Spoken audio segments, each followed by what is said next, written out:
Welcome to my humble little channel. If you're looking for something to listen to before bed or a chilling story for tonight, you're in the right place. Before we begin, don't forget to leave a like and a comment. Let's reach 1,000 likes and 1,000 comments. Thank you for your support and enjoy the stories. It was on a hot summer night that I was out in the dark woods with my neighbor whom I'm pretty close with. He was like extended family, honestly. But I should back up. The story of how we ended up there begins earlier, when I was sitting at home in front of my laptop playing video games. The blue light from my screen cast eerie shadows across my bedroom as I hunched forward, engrossed in a first-person shooter. My parents were out for the evening, dinner with friends or something, leaving me alone with nothing but the rhythmic tapping of my keyboard and the occasional burst of gunfire from my speakers. Outside, September heat pressed against my window like a living thing, making the air conditioner work overtime. I didn't hear the knock at first. When it came again louder, I jerked in surprise, my character dying in a burst of pixelated blood. "Damn it," I muttered, pulling off my headphones and trudging downstairs. Through the peephole, I could see Mark Jenkins, my neighbor from 3 houses down. His son Tyler was my age, 17, and we'd been friends since elementary school. Mark's broad face broke into a smile when I opened the door. "Hey there," he said, his voice carrying that perpetual hint of gravel. Years of working construction had weathered him, leaving his skin tanned and leathery despite being only in his 40s.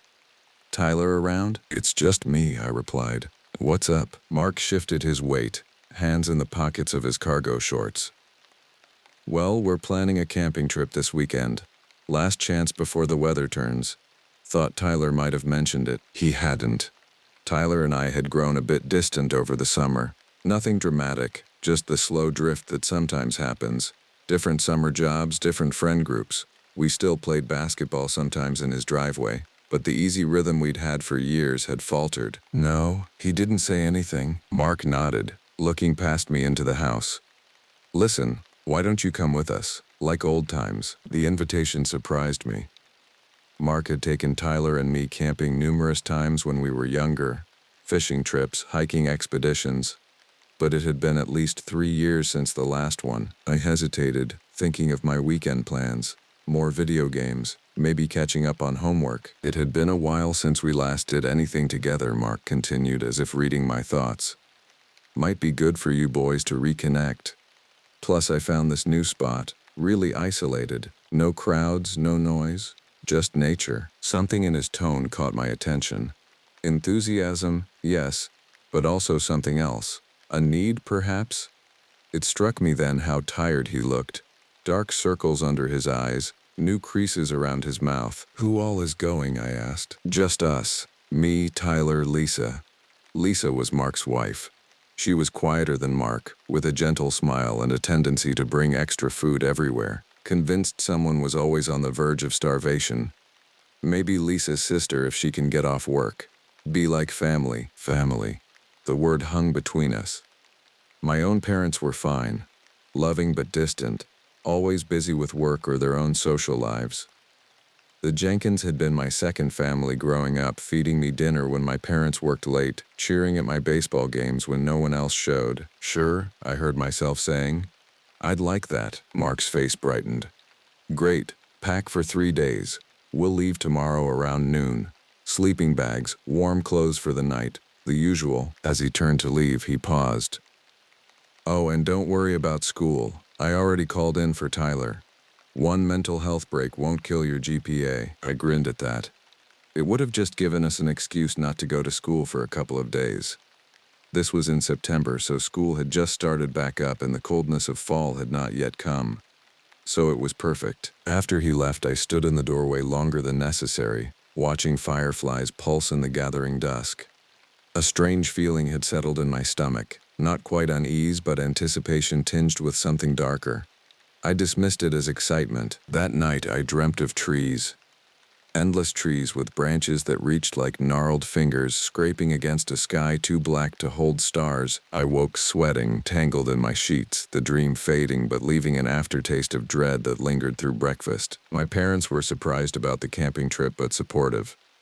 "The Jenkins are good people," my father said over coffee. "Mark knows what he's doing outdoors." My mother insisted on sending along extra granola bars and a first aid kit just in case. By noon I had my backpack ready, stuffed with clothes, toiletries, a flashlight, and my pocket knife. Nothing fancy, just a 3-inch blade that had been a birthday gift from my grandfather. Every man should carry a knife, he'd said. I'd rolled my eyes at the time, but now I found myself checking that it was there, taking comfort in its small weight. Mark's SUV pulled into our driveway at 12:15. Tyler sat in the front passenger seat, barely looking up from his phone when I tossed my bag in the back and climbed in. Lisa turned from the driver's seat, her smile warm. "So glad you could join us," she said. "It's been too long." Tyler finally glanced up. "Hey," he said with a nod that fell somewhere between acknowledging an old friend and greeting a stranger. He looked different, taller, shoulders broader, hair cut shorter than he'd worn it before. 3 months can change a lot at our age. Mark sat in the back with me, surrounded by camping gear. "All set?" he asked, and without waiting for an answer, he tapped Lisa's shoulder. "Let's hit the road." As we pulled away from my house, I noticed Tyler's shoulders were tense, his eyes darting occasionally to his father in the rearview mirror. Something felt off, but I couldn't place it, like walking into a familiar room where all the furniture has been shifted slightly. "So where exactly are we going?" I asked as we merged onto the highway. Mark grinned. "Place a buddy from work told me about. About 2 hours north, up in the mountains. No designated campground, just wilderness. The real deal." "No bathrooms?" I asked. Lisa laughed. "Afraid you'll have to rough it. Trees and shovels." "Mom," Tyler groaned, but I saw the corner of his mouth twitch upward. For a while we drove in companionable silence. The suburbs gave way to countryside, then to foothills that slowly grew more dramatic. I noticed Lisa's sister never came up in conversation. Maybe she couldn't get off work after all. About an hour in, Mark cleared his throat. "So how's school going?" Tyler stared out the window. "Fine, just fine," Mark pressed. "It's the second week," Tyler replied. "Not much to report." Lisa's eyes met Mark's in the rearview mirror. A quick, worried exchange. "What about you?" Mark turned to me. "Senior year treating you okay?" I shrugged. "It's all right. College applications are stressing me out." That launched a safer conversation about schools and majors and future plans. Tyler contributed minimally, but the tension in the car eased somewhat. Yet as we drove deeper into the countryside, I couldn't shake the feeling that something wasn't right with the Jenkins family. There was an undercurrent I couldn't quite grasp, like hearing a conversation through a wall, sensing the cadence but missing the words. The next day, his family and I gathered our camping gear. We're driving down a dark road with tall trees on either side of it. It was getting dark quickly, so we had to turn the lights on. The further north we drove, the more remote the landscape became. 2-lane highways narrowed to county roads. Signs grew sparse, towns smaller and farther between. The GPS on Lisa's phone lost signal somewhere after we passed a one-pump gas station where we'd stopped for snacks and bathroom breaks. "Not to worry," Mark said, waving away Lisa's concern.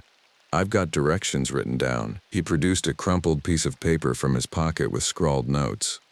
I caught glimpses of mileage numbers and landmarks.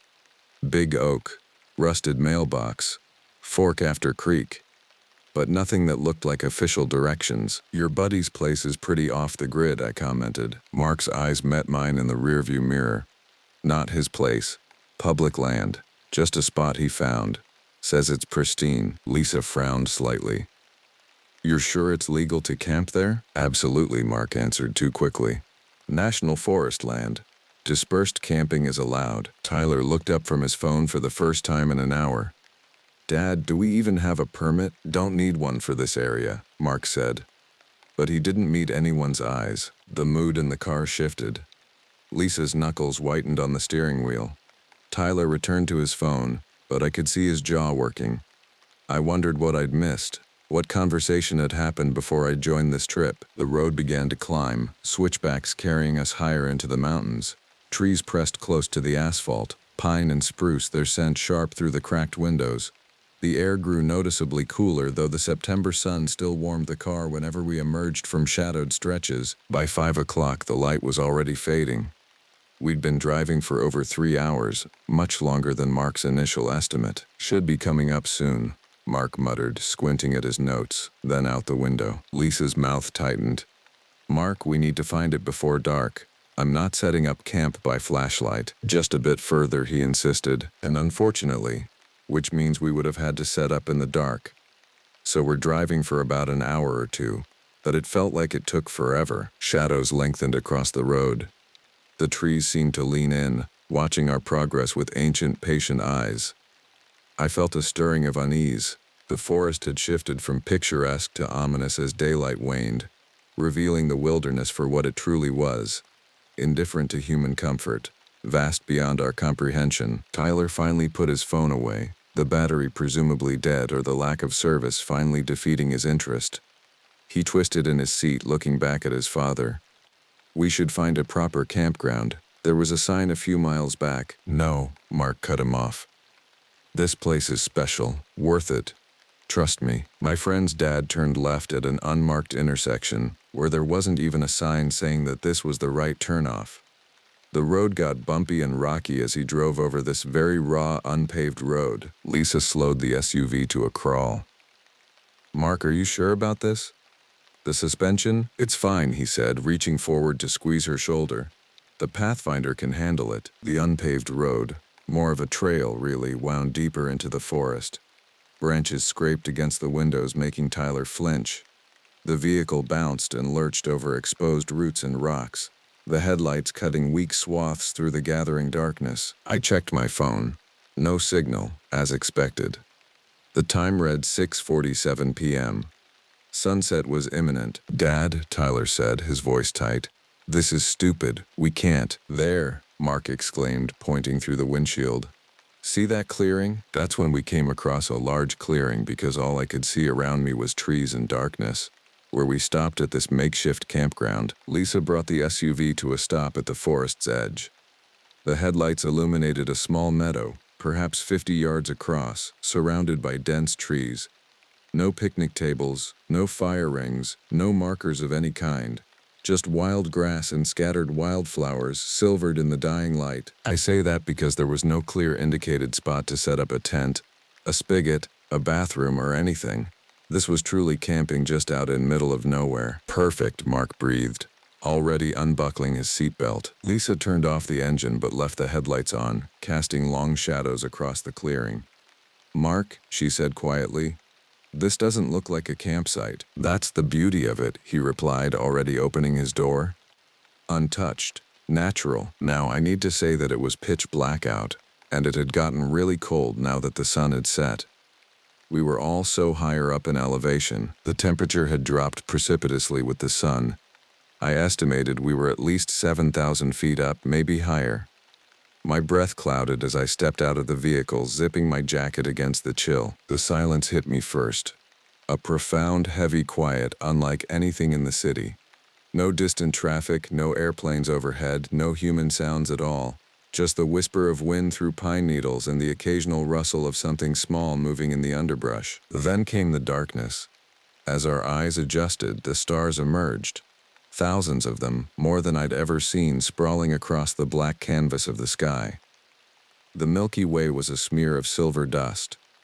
Under different circumstances, it would have been beautiful, but standing at the edge of that dark forest, I felt exposed, watched. Come on, Mark called, already unloading gear from the back of the SUV.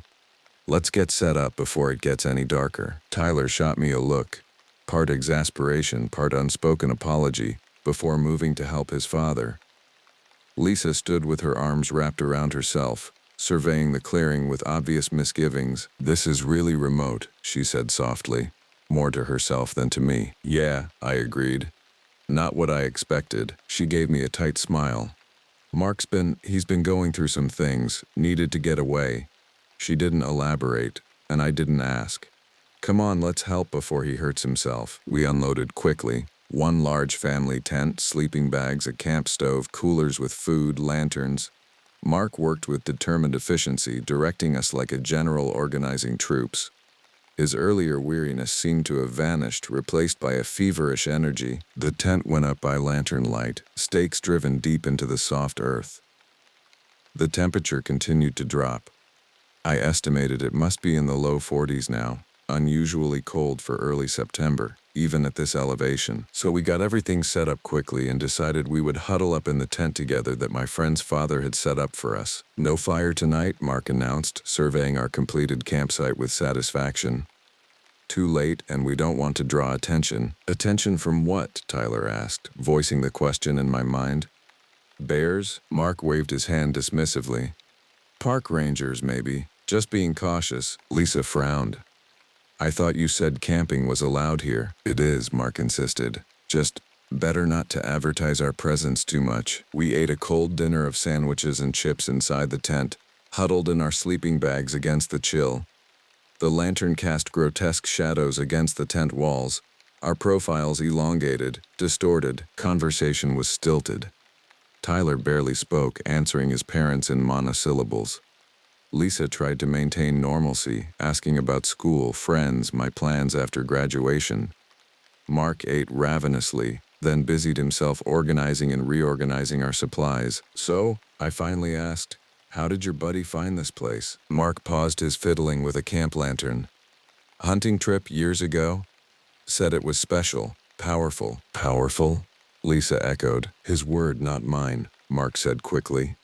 "Just means peaceful, I think. Away from everything." But I just had this feeling lingering within me that we weren't alone. As the night deepened, so did my unease. Every sound from the forest seemed amplified.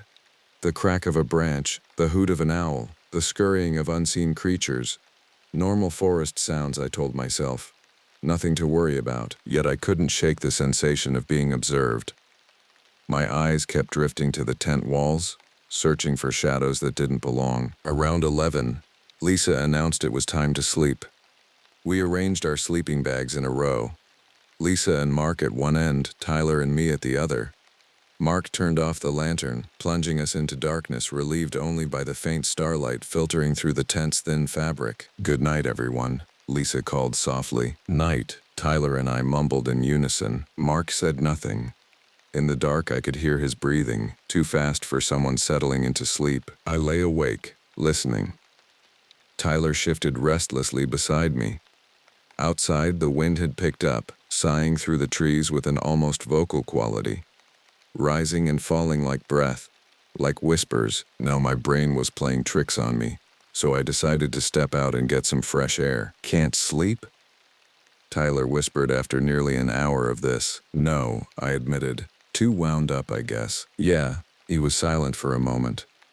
"Sorry about all this. Dad's been different lately." "Different how?" Tyler hesitated. "Obsessed with getting away, into nature, away from people. It's all he talks about." Before I could ask more, Mark's voice cut through the darkness. "You boys should be sleeping." We fell silent, but sleep remained elusive. My thoughts circled endlessly, and the feeling of being watched intensified until it was almost unbearable. Finally, I couldn't stand it. "I'm going to get some air," I whispered to Tyler, already unzipping my sleeping bag. "Dude, no," he hissed back, but I was already crawling toward the tent entrance. No one else spoke, though I was certain Mark was awake, his eyes following my movement in the dark. I unzipped the tent flap just enough to slip through and stepped out into the night. The cold hit me immediately, biting through my sweatshirt. The clearing was washed in pale moonlight, the surrounding forest a wall of impenetrable shadow. It was eerily quiet until I heard this screaming noise. At first I thought I'd imagined it, a high, wavering cry from somewhere in the forest. It came again, louder this time, unmistakable. Not quite human, not quite animal. My heart began pounding fast as if it knew what was coming. I stood frozen, one hand still on the tent zipper. Then we heard a rustling noise in the bushes, more screaming from the woods. The underbrush at the edge of the clearing moved, branches swaying against the wind. Something was there, concealed in the shadows, watching, waiting. I was so scared that my friend told me to come back into the tent now. "Get back in here," Tyler's urgent whisper came from behind me. He'd followed me out, his face pale in the moonlight. Now, I didn't need to be told twice. We scrambled back inside, zipping the tent flap with trembling fingers. "What's happening?" Lisa asked, sitting up in her sleeping bag. "There's something out there," I gasped. "I heard." "Quiet," Mark commanded, surprisingly calm. He was already on his knees, rummaging through his backpack. He produced a flashlight, a heavy-duty one with a beam that could cut through darkness like a knife. Not only could we all hear the noises, but then as I got back in the tent and we shined our light, we could see something moving outside the tent. Through the tent wall, we could see a shape moving around the perimeter of our campsite. Large, upright, but with a gait that was wrong somehow. Jerky and uneven. This shape. My friend's dad got a flashlight, shining it too at this object. Mark aimed his flashlight at the shadow on the tent wall. "Hello," he called, his voice steady. "Who's there?" No response, except for another of those terrible screams. Closer now, just yards from our tent. Lisa clutched at Mark's arm. "Mark, what is that? Is it a bear?" "No," he said, his voice strangely flat. "Not a bear." That's when this thing began screaming and thrashing. The creature, whatever it was, let out a sound that turned my blood to ice. Part scream, part howl, it reverberated through the clearing with primal rage.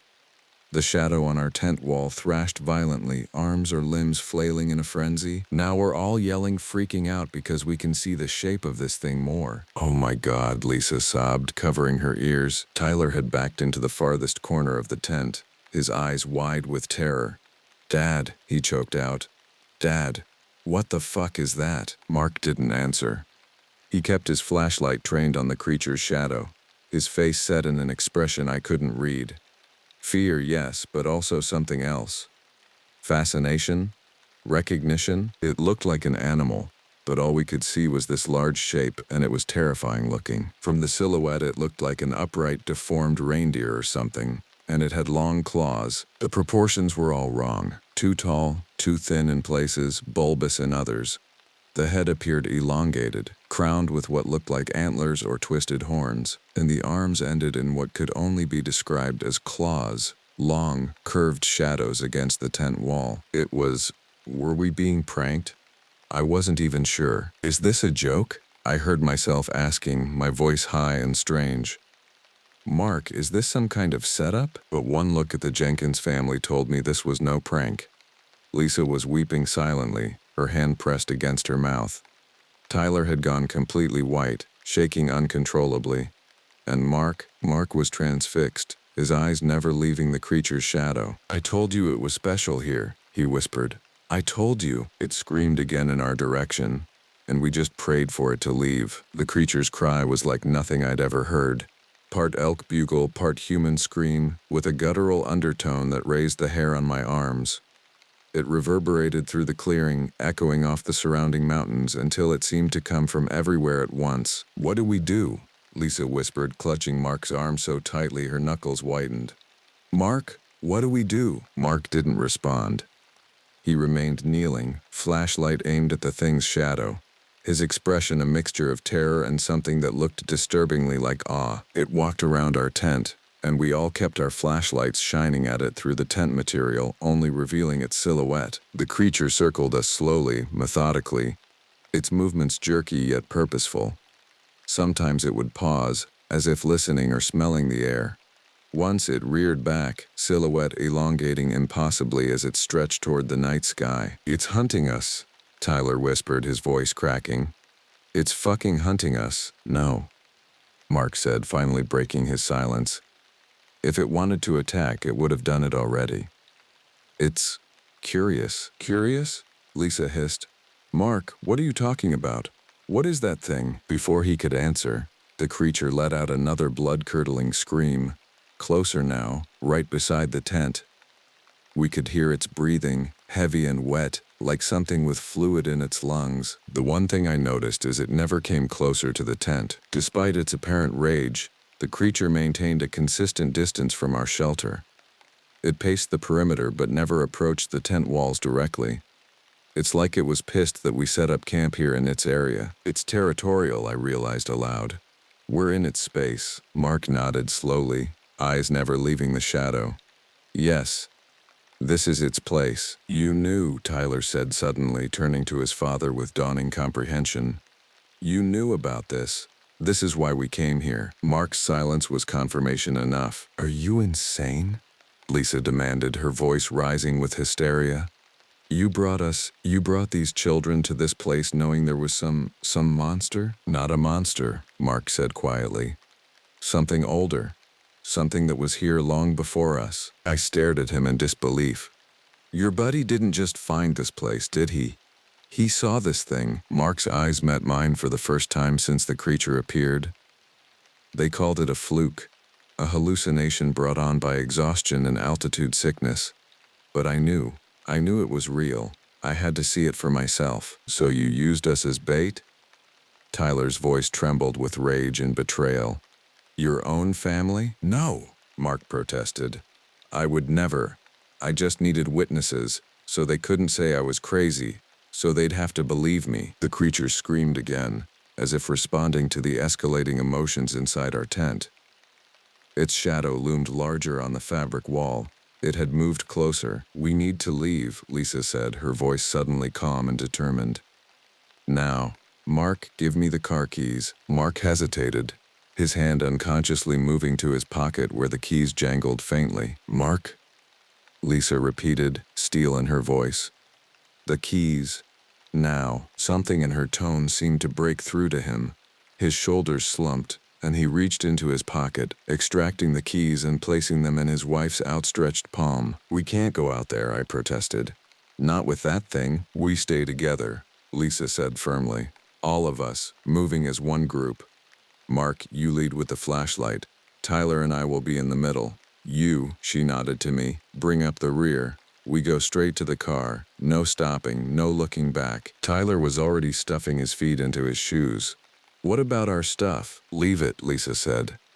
All of it. Outside, the creature had gone quiet, ominously so. Its shadow no longer moved across the tent walls. Had it left? Or was it waiting, watching, listening to our plans? On three, Mark said, his hand on the tent zipper. 1, Lisa grabbed sleeping bags, thrust one at Tyler and one at me. Wrap these around you. Extra protection just in case. 2, I enveloped myself in the sleeping bag, leaving just my face exposed. My heart hammered against my ribs, so hard I could feel it in my throat. 3, Mark yanked the zipper down and burst through the opening, flashlight sweeping the clearing. Lisa and Tyler followed, with me close behind, all of us bundled in sleeping bags like bizarre waddling cocoons. The night air hit like a physical blow. Colder now, with an edge that cut through even the insulation of the sleeping bag. The clearing was silent and still.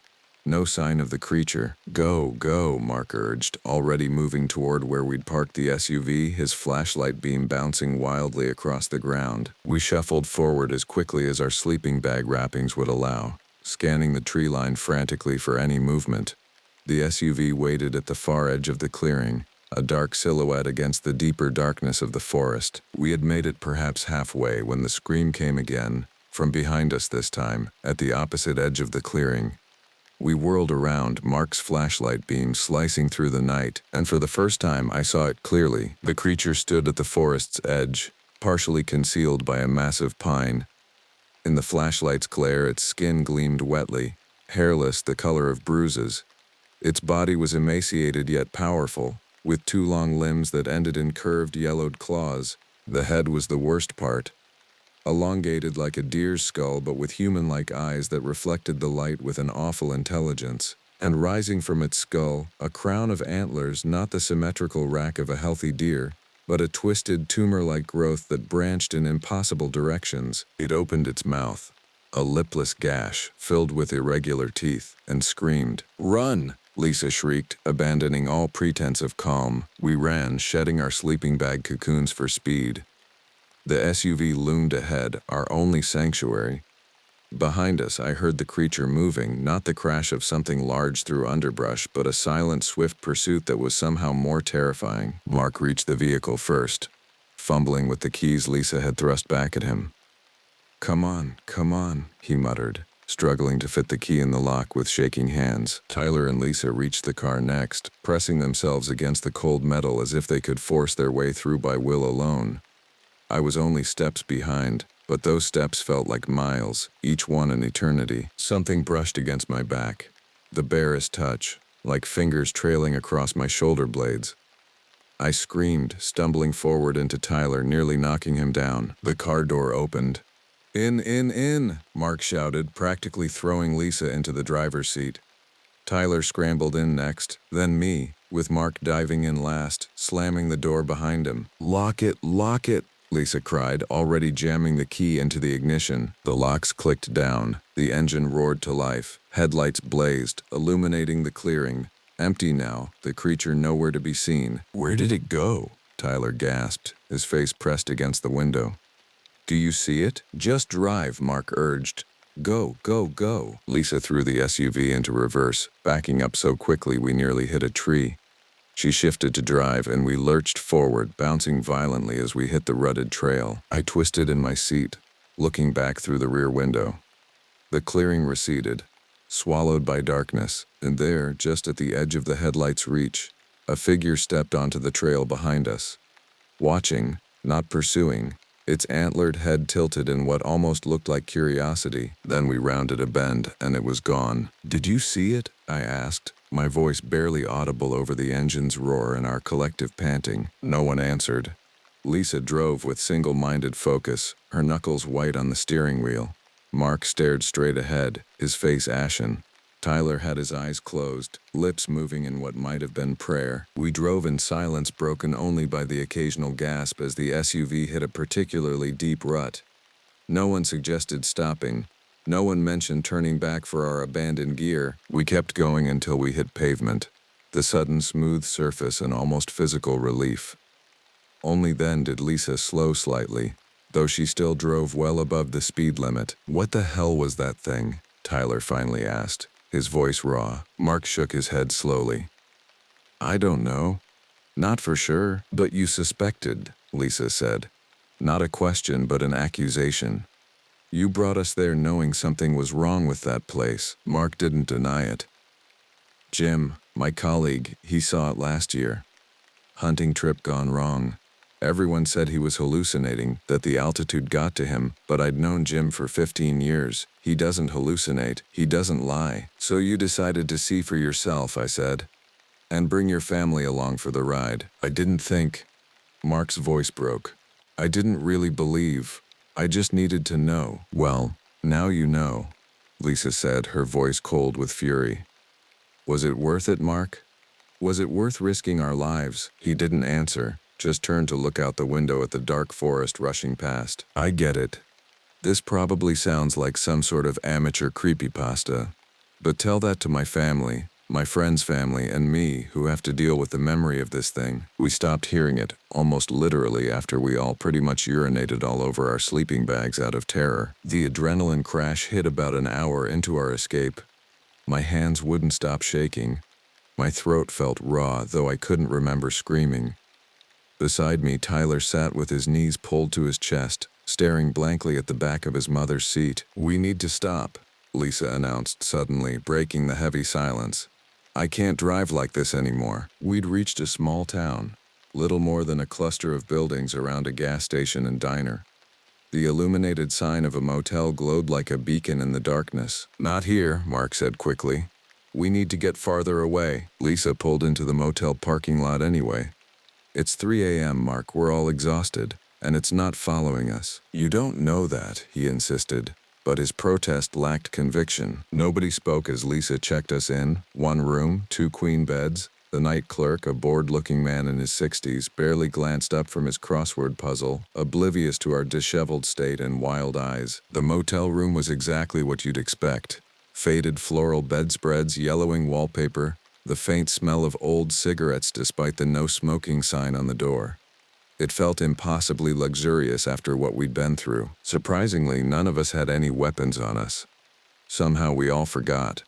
We got lucky that night, but who knows what would have happened if it were to come back. We'd possibly check out our tent. I always bring my gun camping, Mark said, pacing the narrow space between the beds and the bathroom. Always. I can't believe I forgot it. I can, Lisa said coldly. She sat on the edge of one bed, her arms wrapped around herself. You weren't thinking straight. You haven't been for weeks. Tyler had claimed the bathroom immediately upon entering the room. I could hear the shower running, had been hearing it for nearly 20 minutes. I wondered if he was trying to wash away more than just the forest's dirt and sweat. What did Jim actually tell you? I asked Mark, partly to distract myself from my own thoughts, which kept returning to the image of the creature's face in the flashlight beam. About what he saw. Mark stopped pacing, sinking heavily onto the second bed. Not much at first. He'd been hunting alone, separated from his group, got turned around in a storm, ended up taking shelter in some kind of shallow cave, and Lisa prompted when he fell silent, and it found him there. Came right up to the entrance, just looking at him all night. He said it was like it was studying him, like it knew what he was but couldn't quite figure out why he was there. Did it look like what we saw? I asked. Mark nodded slowly. The way he described it, yeah. Though he said its antlers were bigger, more developed. Jesus Christ, Lisa whispered. What is it? Some kind of mutated deer? A person with a deformity? It's not human, Mark said with certainty. And I don't think it's a deer either. Not anymore. The implication hung in the air between us. Not anymore. As if it had once been something recognizable before becoming that. The bathroom door opened, releasing a cloud of steam. Tyler emerged, his hair wet, wearing the same clothes he'd had on before. They looked wrinkled but cleaner somehow, as if he'd tried to wash them in the sink. We need to report this, he said without preamble. There's a ranger station about 30 miles back. We should tell them what we saw. Mark laughed humorlessly. And tell them what exactly? That we were illegally camping on unmarked forest land and saw a monster? It attacked us, Tyler countered. Did it? I found myself asking. All eyes turned to me. I mean, it scared us, definitely. But it never actually touched us. It never tried to get into the tent. It followed us to the car but didn't try to stop us from leaving. It touched you, Tyler said. I saw it, right before you got in the car. I shivered, remembering that ghostly touch across my shoulders. Maybe, but it could have done a lot worse. What are you saying? Lisa asked, frowning. I'm not sure, I admitted. It seemed angry that we were there, but not necessarily aggressive. Like it was warning us off, not hunting us. Mark nodded slowly. Jim said the same thing, that it could have killed him easily if it wanted to. But it just watched. That doesn't make it okay that you led us there, Tyler burst out. You knew something dangerous was in those woods, and you brought us anyway. Brought him, he gestured at me. What the hell, Dad? Mark flinched as if he'd been struck. I wasn't sure it was real. I thought Jim might have been, I don't know, confused, scared by a bear or a mountain lion. I needed to see for myself. And now you have, Lisa said, her voice flat. Are you satisfied? Mark looked down at his hands. We should leave at first light. Get home, try to process this. No one disagreed. We arranged ourselves for sleep as best we could. Lisa and Tyler in one bed, Mark and me in the other. But sleep, when it came, was fitful and plagued by dreams. In mine, I was back in the clearing, alone this time. The creature stood across from me, still partially concealed by trees, watching, waiting. In the dream, I knew it wanted to communicate something urgent and terrible. But when it opened its mouth, all that emerged was that awful scream. I woke gasping, drenched in cold sweat. Dawn light filtered through the cheap motel curtains. Mark was already up, sitting in the room's single chair, staring at nothing. Bad dream? He asked without looking at me. Yeah. I sat up, running a hand through my hair. You? Didn't sleep. The drive home was subdued. We stopped once for gas and food, eating silently in the car rather than lingering in the diner. No one wanted to talk about what had happened. No one suggested retrieving our abandoned camping gear. Now, of course, my friend's dad regrets that he didn't bring any weapons. He forgot. He normally always carries a pistol. I'm sorry, Mark said suddenly, somewhere around the halfway point of our journey. To all of you, I was irresponsible. No one responded. What was there to say? Sorry didn't erase what we'd seen. Sorry didn't explain what it was or why Mark had been so desperate to find it. Lisa dropped me off at my house around noon. My parents were both at work, the house quiet and normal in a way that felt surreal after the night's events. Take care of yourself, Lisa said as I climbed out. The first words she'd spoken directly to me since we'd left the motel. And, maybe don't mention the details to your parents. They might not understand. I nodded, though I had no intention of telling my parents anything. Who would believe such a story? I went home the next day and we didn't get any sleep that night. What was designed to be a several-day trip turned into a quick overnight terror. I have not been able to go camping since. I don't think I ever will. Chapter 5: The Lingering Shadow. 2 weeks passed. School provided a welcome distraction, the mundane rhythm of classes, homework, and social drama creating a buffer between me and the memory of what we'd encountered in the forest. But the experience lingered, a shadow at the edge of my consciousness that grew longer as daylight waned. I hadn't spoken to Tyler since our return. He'd been absent from school for several days after our trip, and when he did return, he avoided me in the hallways, his eyes skittering away whenever they accidentally met mine. I understood. I was a reminder of something he'd rather forget. Sleep became my enemy. Each night I'd lie awake for hours listening to the normal sounds of my suburban neighborhood, distant traffic, the hum of the refrigerator, the central air cycling on and off, and find them insufficient to drown out the memory of that inhuman scream. When sleep finally came, the dreams followed, always the same, the clearing, the creature, the sense of something urgent left uncommunicated. I began researching, though I wasn't sure what I was looking for. Cryptid sightings in the mountains? Deformed wildlife? Mental illness that could cause group hallucinations? None of the results satisfied me. Nothing I found matched exactly what we'd seen, and I'm also not sure what this thing was or where it came out of. I haven't really sat down to train research either. I don't really care, I just want to get rid of this memory. But the truth was, I did care. The not knowing gnawed at me, a splinter in my mind that I couldn't extract. On the 15th day after our encounter, I walked to the Jenkins house after school. I hadn't planned to. My feet simply carried me there, as if drawn by an invisible thread. I stood on the sidewalk, staring at the familiar two-story colonial with its neatly trimmed hedges and American flag by the door. It looked so normal, so untouched by the horror we'd experienced together. Before I could decide whether to approach or retreat, the front door opened. Mark stood there looking older than I remembered, the lines around his eyes deeper, his shoulders slightly stooped. "I thought that was you," he said. "Want to come in?" I hesitated, then nodded. The Jenkins house smelled the same as it always had, a mixture of Lisa's vanilla candles and the faint, pleasant mustiness of their aging golden retriever Sam, who greeted me with a thump of his tail from his bed in the corner. "Lisa's at her sister's," Mark said, leading me to the kitchen. "Tyler's upstairs. Homework?" He gestured to the table. "Sit. Want something to drink?" I shook my head. "I'm good." Mark sat across from me, his hands clasped on the table between us. He looked exhausted, his eyes bloodshot, his normally neat appearance rumpled. "How are you holding up?" he asked. The question surprised a laugh out of me, short and bitter. "Not great. You?" "About the same." He ran a hand over his face. "Lisa's talking about divorce." "I'm sorry," I said, and meant it. He shrugged. "Can't blame her. I put our family in danger. Put you in danger. For what? To prove I wasn't crazy? To prove Jim wasn't crazy? Have you talked to Jim since we got back?" Mark nodded slowly. "Called him the next day, told him what we saw, and I vis only what they'd company think what a knack." He wasn't surprised.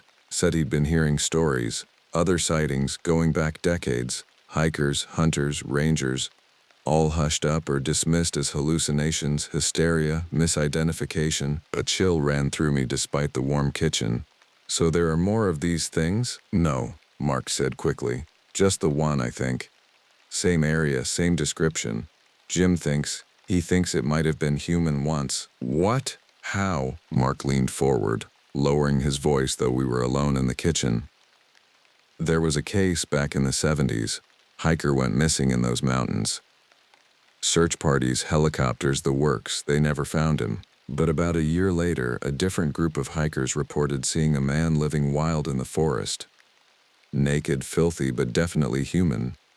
They tried to approach him, but he ran. Moved wrong, they said. Like he'd forgotten how." "And you think that's what we saw? A man who's been living in the wilderness for What, 50 years? Mark shook his head. Not exactly. Jim found reports going back to the 80s, 90s, early 2000s. The descriptions change over time.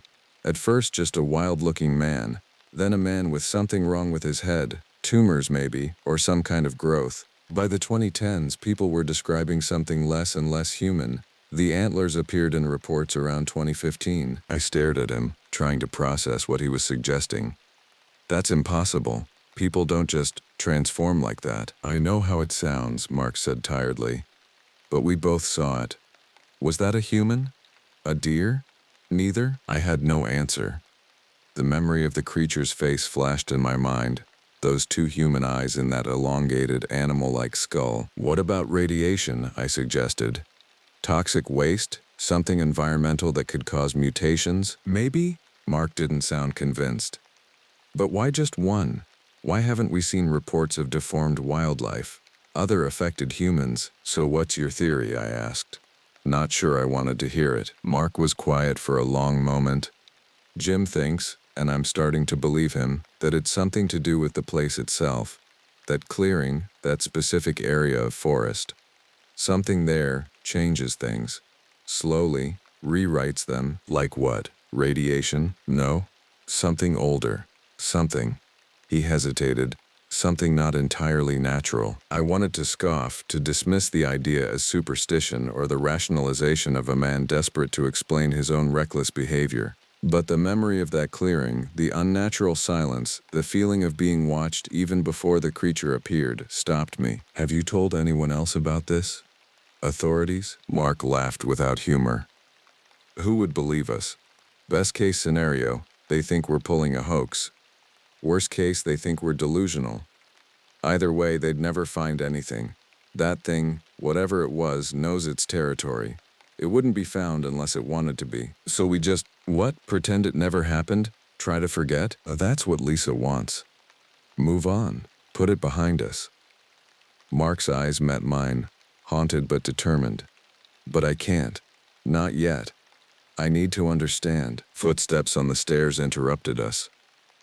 Tyler appeared in the kitchen doorway, his expression guarded when he saw me. Hey, he said flatly. Hey, I shifted uncomfortably. Just stopped by to check in. We were discussing our camping trip, Mark said, not quite meeting his son's eyes. Tyler's face hardened. There's nothing to discuss. It happened. It's over. Tyler? Mark began. No, Tyler cut him off. I'm not doing this. I'm not obsessing over it like you are. I'm trying to sleep again, to feel normal again. And every time you bring it up, every time you sit there with your theories and your research, you make it harder. The raw pain in his voice silenced both of us. I realized with sudden clarity that I wasn't the only one having nightmares, wasn't the only one struggling to make sense of what we'd seen. We were all carrying this burden, each in our own way. I should go, I said, standing. Thanks for talking. Tyler stepped aside to let me pass. But at the doorway I paused. Do you think, I asked, turning back to Mark, that it's still out there? That clearing, that thing? Mark's expression was grim. Yes, I think it's been there for a very long time, and I think it will be there long after we're gone. The thought should have terrified me. Instead, I felt an odd sense of resignation, almost peace. Whatever we had encountered wasn't some random accident of nature or evolution gone wrong. It was something persistent, something that had carved out its own small corner of the world and defended it. I left the Jenkins house with more questions than answers, but also with the beginning of acceptance. What had happened was real. We had all seen it, all experienced it. The how and why might remain mysteries, but the fact of its existence, that strange, antlered creature in the dark woods, could not be denied. As the weeks passed, I slowly learned to live with the memory. The nightmares became less frequent, though they never entirely disappeared. I found myself developing new habits, checking locks twice before bed, keeping my blinds closed after dark, startling at unexpected sounds, small prices to pay for having glimpsed something that shouldn't exist. Tyler and I gradually resumed our friendship, though it was different now. Deeper in some ways, more distant in others. We never spoke directly about what we'd seen, but it hung between us, an unspoken bond, Sometimes I'd catch him staring into space, his mind clearly back in that forest clearing, and I'd know he was seeing it again, that terrible antlered silhouette against the tent wall. Mark and Lisa did not divorce, but their relationship remained strained. Mark abandoned his research after a month or so, whether from lack of new information or from Lisa's ultimatum, I never knew. He seemed diminished somehow, as if the encounter had taken something vital from him, or perhaps shown him something he wasn't equipped to comprehend. As for me, I made my peace with not knowing. Some mysteries aren't meant to be solved. Some experiences not meant to be fully understood. The world is stranger and more terrible than we like to admit, with dark corners where reality thins and something else seeps through. I have not been able to go camping since. I don't think I ever will. The forest at night holds no appeal for me anymore, no promise of adventure or communion with nature. Because now I know that we are not alone in the wild places. Something watches from the shadows. Something that was perhaps human once but has been changed by forces we cannot comprehend. Sometimes, on particularly dark nights when sleep eludes me, I find myself wondering if it remembers being human. If somewhere behind those reflective eyes and twisted antlers, some fragment of humanity remains, watching, waiting, perhaps even yearning for a connection it can no longer make. But these are thoughts for sleepless nights, not for the light of day. In the daylight, I am just another high school senior, worrying about college applications and basketball games, and asking someone to prom. I laugh with friends who know nothing of what I've seen, who would never believe me if I told them, and that's for the best, I think. Let them keep their innocence, their belief in a world that makes sense. Let them enjoy their camping trips and forest hikes without searching the shadows for antlered silhouettes or listening for inhuman screams on the wind. As for me, I'll stay in the light, in the noise and busyness of human spaces, but I'll always know what waits in the dark woods, in that unmarked clearing off that unpaved road. And some nights, in my dreams, I still stand across from it, waiting for it to speak, to explain, to reveal its purpose. But it never does. It only screams, a sound of rage or pain or loneliness. I can never quite tell which. Perhaps all three. Perhaps the cry of something that exists between worlds, neither fully one thing nor another, trapped in endless transformation. And I wake, heart pounding, grateful for solid walls and locked doors and the comforting illusion that we understand the world we live in. I haven't really sat down to train research either. I don't really care. I just want to get rid of this memory. But I know I never will. Some encounters change you forever, marking you as surely as those antlers marked the creature's twisted skull. The best I can hope for is to learn to live with what I've seen, to carry the knowledge without letting it consume me, and to never, ever go back into those woods. I'm about 49 now, about to turn 50, and I'm no longer in the Forest Service industry. The years have weathered me like an old oak, but there are some memories that remain as fresh as morning dew on pine needles. I have tales that will scare the hell out of you. Encounters that most people would dismiss as the ramblings of someone who spent too much time alone in the woods. But I know what I've seen, what my colleagues have experienced, and what lurks in the deepest sections of our national forests. The year was 1995. I'll never forget it, mainly because I went through more hell that year than any man should have to endure. My marriage fell apart in spectacular fashion, 22 years reduced to bitter arguments and legal papers. My mother passed in March from cancer, and my father followed her just 6 weeks later, as if he couldn't bear to be in this world without her. The grief was suffocating, and some days the only thing that kept me going was the rhythm of my work, the familiar weight of my ranger uniform, and the quiet solitude of the forest. But 1995 was also the year I experienced things that challenged everything I thought I knew about the natural world. More importantly, it was the year my colleague and close friend encountered something that would haunt both of us for decades to come. David McKinnon, that's not his real name but close enough, was an Irishman through and through. Fair-skinned with red hair that caught fire in the sunlight, he had the kind of pale complexion that burned if he so much as looked at the sun wrong. We'd been working together for 3 years by then, and I'd come to respect his calm demeanor and sharp instincts. David wasn't the type to spook easily. He'd face down black bears, talk drunk hunters out of stupid decisions, and spend countless nights alone in the backcountry without batting an eye. That's why what happened on June 15th, 1995 shook me to my core. It was a Thursday evening, and I was wrapping up my patrol in the more popular sections of the park when my radio crackled to life. The reception was poor. Static mixed with David's voice, strained and urgent in a way I'd never heard before. "Base, this is Ranger McKinnon. I need immediate assistance." I grabbed my radio. "David, this is Thompson. What's your situation?" A long pause filled with static. Then, I think I'm being followed. There are men out here and they're..." Another pause, longer this time. "They're not right, Tom. Something's very wrong." My blood chilled.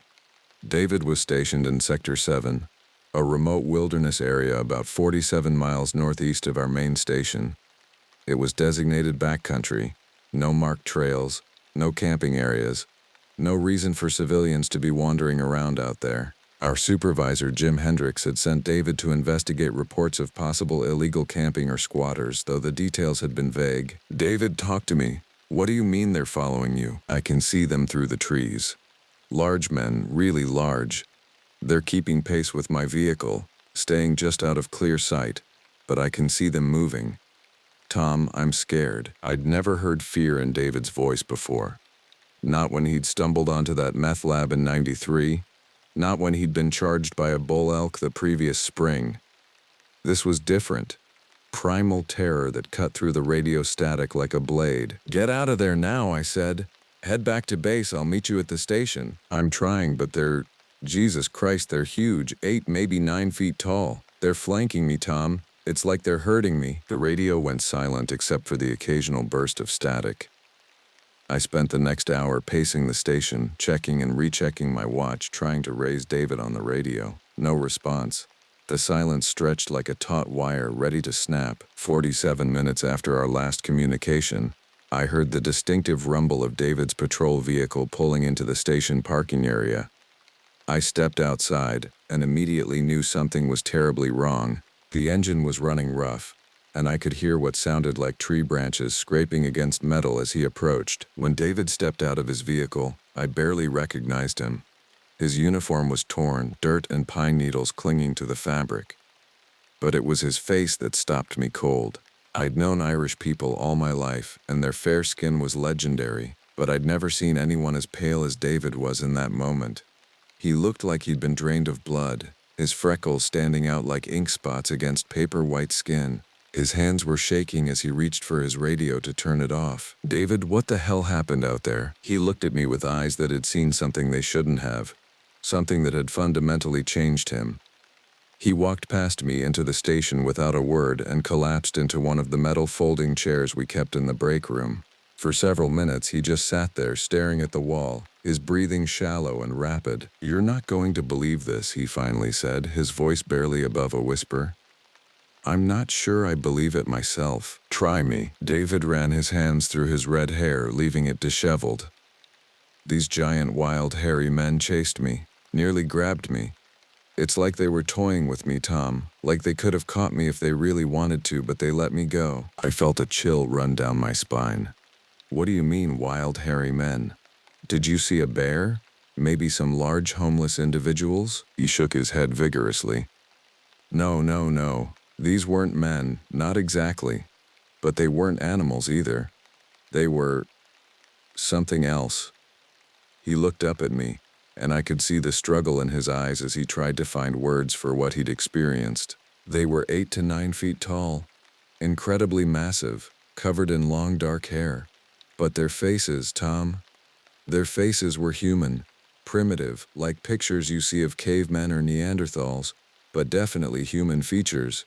And their eyes," he shuddered, "black eyes that seemed to look right through me." "How many of them were there?" 4 or 5. They moved through the forest like they owned it, staying just far enough back that I couldn't get a clear look until..." He paused, his hands still trembling. "Until they wanted me to see them. They flanked my vehicle, came out of the trees on both sides. I floored the accelerator and got the hell out of there, but I could see them in my mirrors, following me for nearly a mile before they just stopped." I wanted to tell him he'd imagined it, that stress and isolation could play tricks on the mind. But the scratches on his vehicle were real, the terror in his eyes was real, and deep down, something in my gut told me that what David had experienced was very, very real. Did they make any sounds? That's the thing that scared me most, David said, his voice dropping even lower. They were completely silent. No growling, no vocalizations, nothing. They moved like ghosts through the forest. The only sound was my engine and my heart pounding in my ears. I sat down across from him, processing what he'd told me. David, I need to ask this, and don't take it the wrong way. Have you been drinking, taking any medication, going through any personal stress that might— I'm stone cold sober, Tom. I know how this sounds. I know what you're thinking because I'm thinking the same thing. But I saw what I saw. He leaned forward, his eyes intense. There's something living out there in Sector 7, something that doesn't want to be found. We sat in silence for several minutes, the weight of his words settling between us like a heavy fog. Outside, the evening shadows were growing longer, and the familiar sounds of the forest seemed somehow more ominous than usual. What do we tell Hendricks? I finally asked. David's laugh was bitter and short. The truth, I suppose, though I doubt he'll believe it any more than you do. But as I looked at my friend, this level-headed, rational man who'd served our forest for years without incident, I realized I did believe him. Something in his manner, in the raw terror that still lingered in his eyes, convinced me that David McKinnon had encountered something extraordinary and terrifying in the remote wilderness of Sector 7, something that would change all our lives forever. The next morning arrived gray and overcast, with low clouds hanging between the peaks like smoke from some distant fire. I'd spent a restless night thinking about David's encounter, turning over every detail in my mind, searching for rational explanations that simply wouldn't come. By the time I arrived at the station, David was already there, looking somewhat better but still pale, nursing a cup of coffee that had gone cold hours ago. How are you holding up? I asked, settling into my chair and pulling out the incident reports from the previous day. I keep thinking I'll wake up and it'll all have been a nightmare, he said, staring out the window at the tree line. But then I look at my vehicle and see those scratches, and I know it really happened. I'd examined his patrol vehicle myself that morning. Deep gouges ran along both sides, too high and too deliberate to be from low-hanging branches. They looked almost like claw marks, but larger than anything I'd ever seen from bears or mountain lions. At precisely 8:30, Supervisor Jim Hendricks walked through the door. Normally, Jim was the kind of man who could find humor in a funeral, always ready with a joke or a prank to lighten the mood. He'd been known to put plastic wrap over toilet seats, hide rubber snakes in filing cabinets, and once convinced a new recruit that he needed to watch for drop bears during night patrol. His office was decorated with cartoons, funny signs, and a collection of gag gifts from rangers who'd transferred to other parks. But the man who entered our station that morning was a stranger wearing Jim's face. "Thompson, McKinnon," he said curtly, his voice lacking any trace of its usual warmth. "McKinnon in my office. Now." David shot me a look that mixed dread with resignation, then followed Jim into the small office that served as our administrative center. Through the thin walls, I could hear the low murmur of conversation, but couldn't make out specific words. 20 minutes later, David emerged looking even paler than before, if that was possible. "Thompson," Jim called. "Get in here." I'd been in Jim's office hundreds of times over the years, usually for routine briefings or the occasional friendly chat about fishing or local sports teams. The room was cramped but comfortable, with maps covering every wall and Jim's collection of novelty coffee mugs crowding his desk. But as I stepped inside, the atmosphere felt suffocating, charged with tension I'd never experienced before. Jim gestured for me to sit, then closed the door behind me with more force than necessary. He walked around to his desk but didn't sit. Instead, he leaned against it, his arms crossed, studying me with an intensity that made me uncomfortable. "Did you hear what happened to David yesterday?" he asked. "Yes, sir. He told me about his encounter in Sector 7. Jim's expression didn't change, but something flickered behind his eyes. "Encounter. That's an interesting word choice."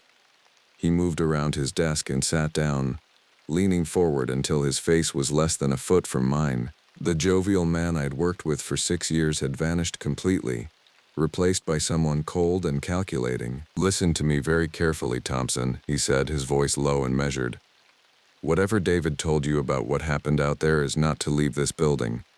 Not to your wife, not to your friends, not to other rangers, not to anyone. Do you understand me? The intensity of his stare was unnerving. This was a side of Jim Hendricks I'd never seen before, and frankly, it scared me more than David's story had. I understand, sir, but there are no buts. He leaned even closer, and I could smell coffee and cigarettes on his breath. This is not a request or a suggestion. This is a direct order. What happened in Sector 7 stays here. What David saw, what he thinks he saw, what he imagines he saw. None of it happened as far as the outside world is concerned. I felt a chill that had nothing to do with the morning air. Sir, with all due respect, if there are dangerous individuals in the park, there are no dangerous individuals in the park, Jim cut me off. There is no threat to public safety. There is nothing that requires any kind of investigation or report to higher authorities. Are we clear on this? The way he emphasized certain words made it obvious that this conversation was about much more than standard protocol. There was something Jim knew that he wasn't telling us, something that had transformed him from the easygoing supervisor we knew into this cold, intimidating stranger. Are we clear, Thompson? He repeated, his voice carrying an edge I'd never heard before. Yes, sir. We're clear. Good. He leaned back in his chair, but his eyes never left my face. Now you're going to go back to your regular duties. David is going to go back to his regular duties, and Sector 7 is going to be considered off-limits for routine patrol until further notice. If anyone asks why, you tell them it's due to unstable terrain from recent rainfall. For how long? Until I say otherwise. He stood up, signaling that the conversation was over. I need both of you to sign incident reports stating that David's vehicle was damaged by fallen branches during yesterday's patrol. Nothing more, nothing less. I felt my stomach clench. Sir, that's falsifying official documents. Jim's eyes went dead cold. No, Thompson, that's following direct orders from your supervisor. Orders that will keep both of you employed and ensure that this park continues to operate smoothly.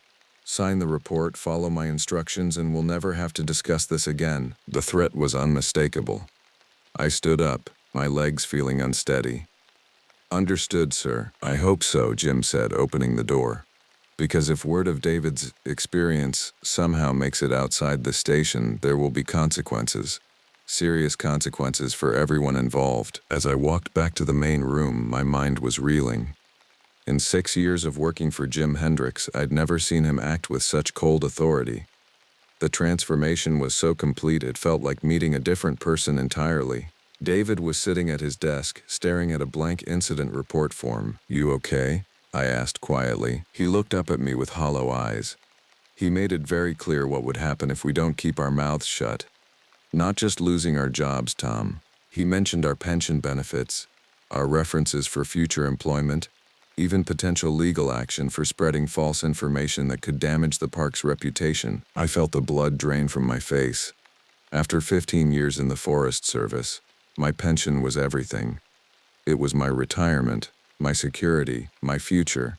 The thought of losing it over something like this was terrifying. Did he say anything else? He asked me about the location where it happened. Wanted exact coordinates, detailed description of the terrain, everything I could remember about the surrounding area. David's voice was barely above a whisper. Then he told me that effective immediately, Sector 7 is closed to all personnel except himself. No exceptions. We spent the rest of the morning filling out falsified reports, each of us lost in our own thoughts. The lies came surprisingly easily when your livelihood was on the line, but they left a bitter taste that no amount of coffee could wash away. As I was preparing to head out for my afternoon patrol, Jim emerged from his office with a map in his hands. He spread it across the break room table and pointed to a large section of the forest marked in red. This entire area is now restricted, he announced. No ranger patrols, no maintenance crews, no public access. If anyone asks, tell them it's due to unstable geological conditions. The restricted zone encompassed not just Sector 7, but nearly 15 square miles of surrounding wilderness. It was an enormous area to simply close off without explanation. What about wildlife monitoring in that region? David asked. We have established research stations, shut them down, Jim said flatly. All equipment is to be removed by the end of the week. Sir, some of those monitoring stations have been collecting data for over a decade. The research value? I don't give a damn about research value, Jim snapped. I care about following orders from people who understand the bigger picture. Orders that you are not privy to and don't need to be privy to. The room fell silent. In all my years of service, I'd never heard a supervisor dismiss scientific research so callously. It was another piece of evidence that whatever had happened to David was part of something much larger than a simple encounter with unknown individuals. That afternoon, as I drove my patrol route through the familiar forest roads, I couldn't shake the feeling that I was being watched. Every shadow between the trees seemed to hold potential movement. Every rustle of leaves made me tense. David's description of those black eyes kept coming back to me, and I found myself checking my mirrors more frequently than usual. But it was the change in Jim Hendricks that truly frightened me. The man who had joked and laughed with us for years had vanished overnight, replaced by someone who spoke of orders from higher authorities and consequences for asking too many questions. Someone who was clearly more afraid of what David had seen than he was willing to admit. As the sun began to set and I headed back to the station, one thought kept circling through my mind. If our supervisor was this terrified of the truth getting out, what exactly was living in the restricted zone of Sector 7? And more importantly, how long would it stay there? The months following David's encounter passed with an eerie normalcy that felt forced and artificial. We went about our duties, filed our reports, and interacted with visitors as if nothing had changed. But something fundamental had shifted in the atmosphere of our workplace. Jim Hendricks remained cold and distant, no longer the jovial prankster we'd known. David jumped at unexpected sounds and requested reassignment away from any sectors bordering the restricted zone, and I found myself constantly scanning the tree line during patrols, waiting for something to emerge from the shadows. The restricted zone remained exactly that, a dead area on our maps where no ranger foot had stepped since June. Officially, the geological instability story held up, though I noticed Jim had to file increasingly elaborate reports to maintain the fiction. Unofficially, the three of us carried the weight of a secret that grew heavier with each passing day. But 1995 was also a year of expansion for the park system. Budget allocations had come through for a massive development project that would add new trails, improved camping facilities, and better access roads to previously remote areas. The irony wasn't lost on me that while we were sealing off one section of wilderness, we were opening up others for public use. By early 1996, construction crews were working throughout the forest, their machinery echoing through valleys that had known only the sounds of wind and wildlife for generations. The new development was focused primarily on the eastern sections of the park, extending trails and camping areas further into what had been pristine backcountry. The expanded trail system was ambitious. Over 40 miles of new pathways that would loop through some of the most beautiful and remote terrain in the region. The main attraction was something called the Northeast Wilderness Loop, a challenging 5-mile trail that would take experienced hikers deep into previously inaccessible areas. I remember studying the proposed route on Jim's desk maps and feeling a chill when I realized where it led. The new trail system extended northeast from the main park area, cutting through terrain that bordered the restricted zone by less than 2 miles. When I mentioned this to Jim, he dismissed my concerns with a wave of his hand. "The trail stays well clear of the restricted area," he said. "There's no issue." But I could see in his eyes that he wasn't entirely convinced. The construction took nearly 3 years to complete. During that time, David transferred to a park in Colorado, citing personal reasons but confiding to me privately that he couldn't stand being so close to Sector 7 any longer. His replacement was a young ranger named Martinez who brought enthusiasm and energy to the job, qualities that seemed foreign after the tension of the previous years. By the spring of 1998, the Northeast Wilderness Loop was officially open to the public. The response was overwhelming. Hikers and outdoor enthusiasts flocked to experience what park literature described as pristine wilderness accessible for the first time in park history. What the literature didn't mention was that this pristine wilderness sat squarely adjacent to an area that remained under mysterious and indefinite restriction. The first complaints came in late June of 1998, just over 3 years after David's encounter. A family of experienced hikers reported seeing large figures moving through the trees about 2 miles into the Northeast Loop. They described the figures as unusually tall and said they had felt watched throughout their hike. When they reached the park station to report the sighting, I was the one who took their statement. It was probably just other hikers. The father, a man named Peterson, explained. But they seemed, I don't know, bigger than normal people, and they stayed just far enough away that we couldn't get a clear look. His wife nodded agreement. We've been hiking for 20 years and we know when we're seeing wildlife versus people. These were people, but something about them didn't feel right. I filed the report under possible wildlife sighting and tried to push down the sick feeling in my stomach. 2 weeks later, another complaint. A solo backpacker claimed he'd heard terrible screaming during the night while camping at one of the new sites along the Northeast Loop. He described the sounds as almost human but not quite, and said they seemed to come from multiple sources, as if several individuals were calling to each other through the darkness. I've heard elk bugling, bears fighting, mountain lions, all the usual sounds, he told Martinez, who'd taken the report. This was different. It made my skin crawl. In August, a group of college students reported that their campsite had been visited during the night. They woke to find their food supplies scattered and their gear disturbed, but in a pattern that suggested intelligent searching rather than random animal behavior. It was like someone went through our stuff methodically, one of the students explained, looking for specific things, not just tearing everything apart like a bear would do. The incidents continued through the fall of 1998 and into 1999. Always in the same general area, the northeast section of the park where the new trail system extended closest to the restricted zone. Always with the same strange characteristics.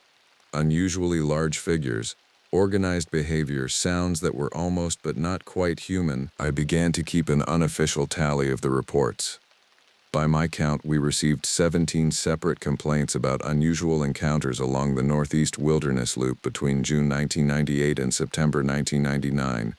That was far too many to dismiss as coincidence or misidentification. The pattern became clear when I plotted the incident locations on a detailed topographical map. Every single encounter had occurred within a roughly 3-mile radius of the border of the restricted zone.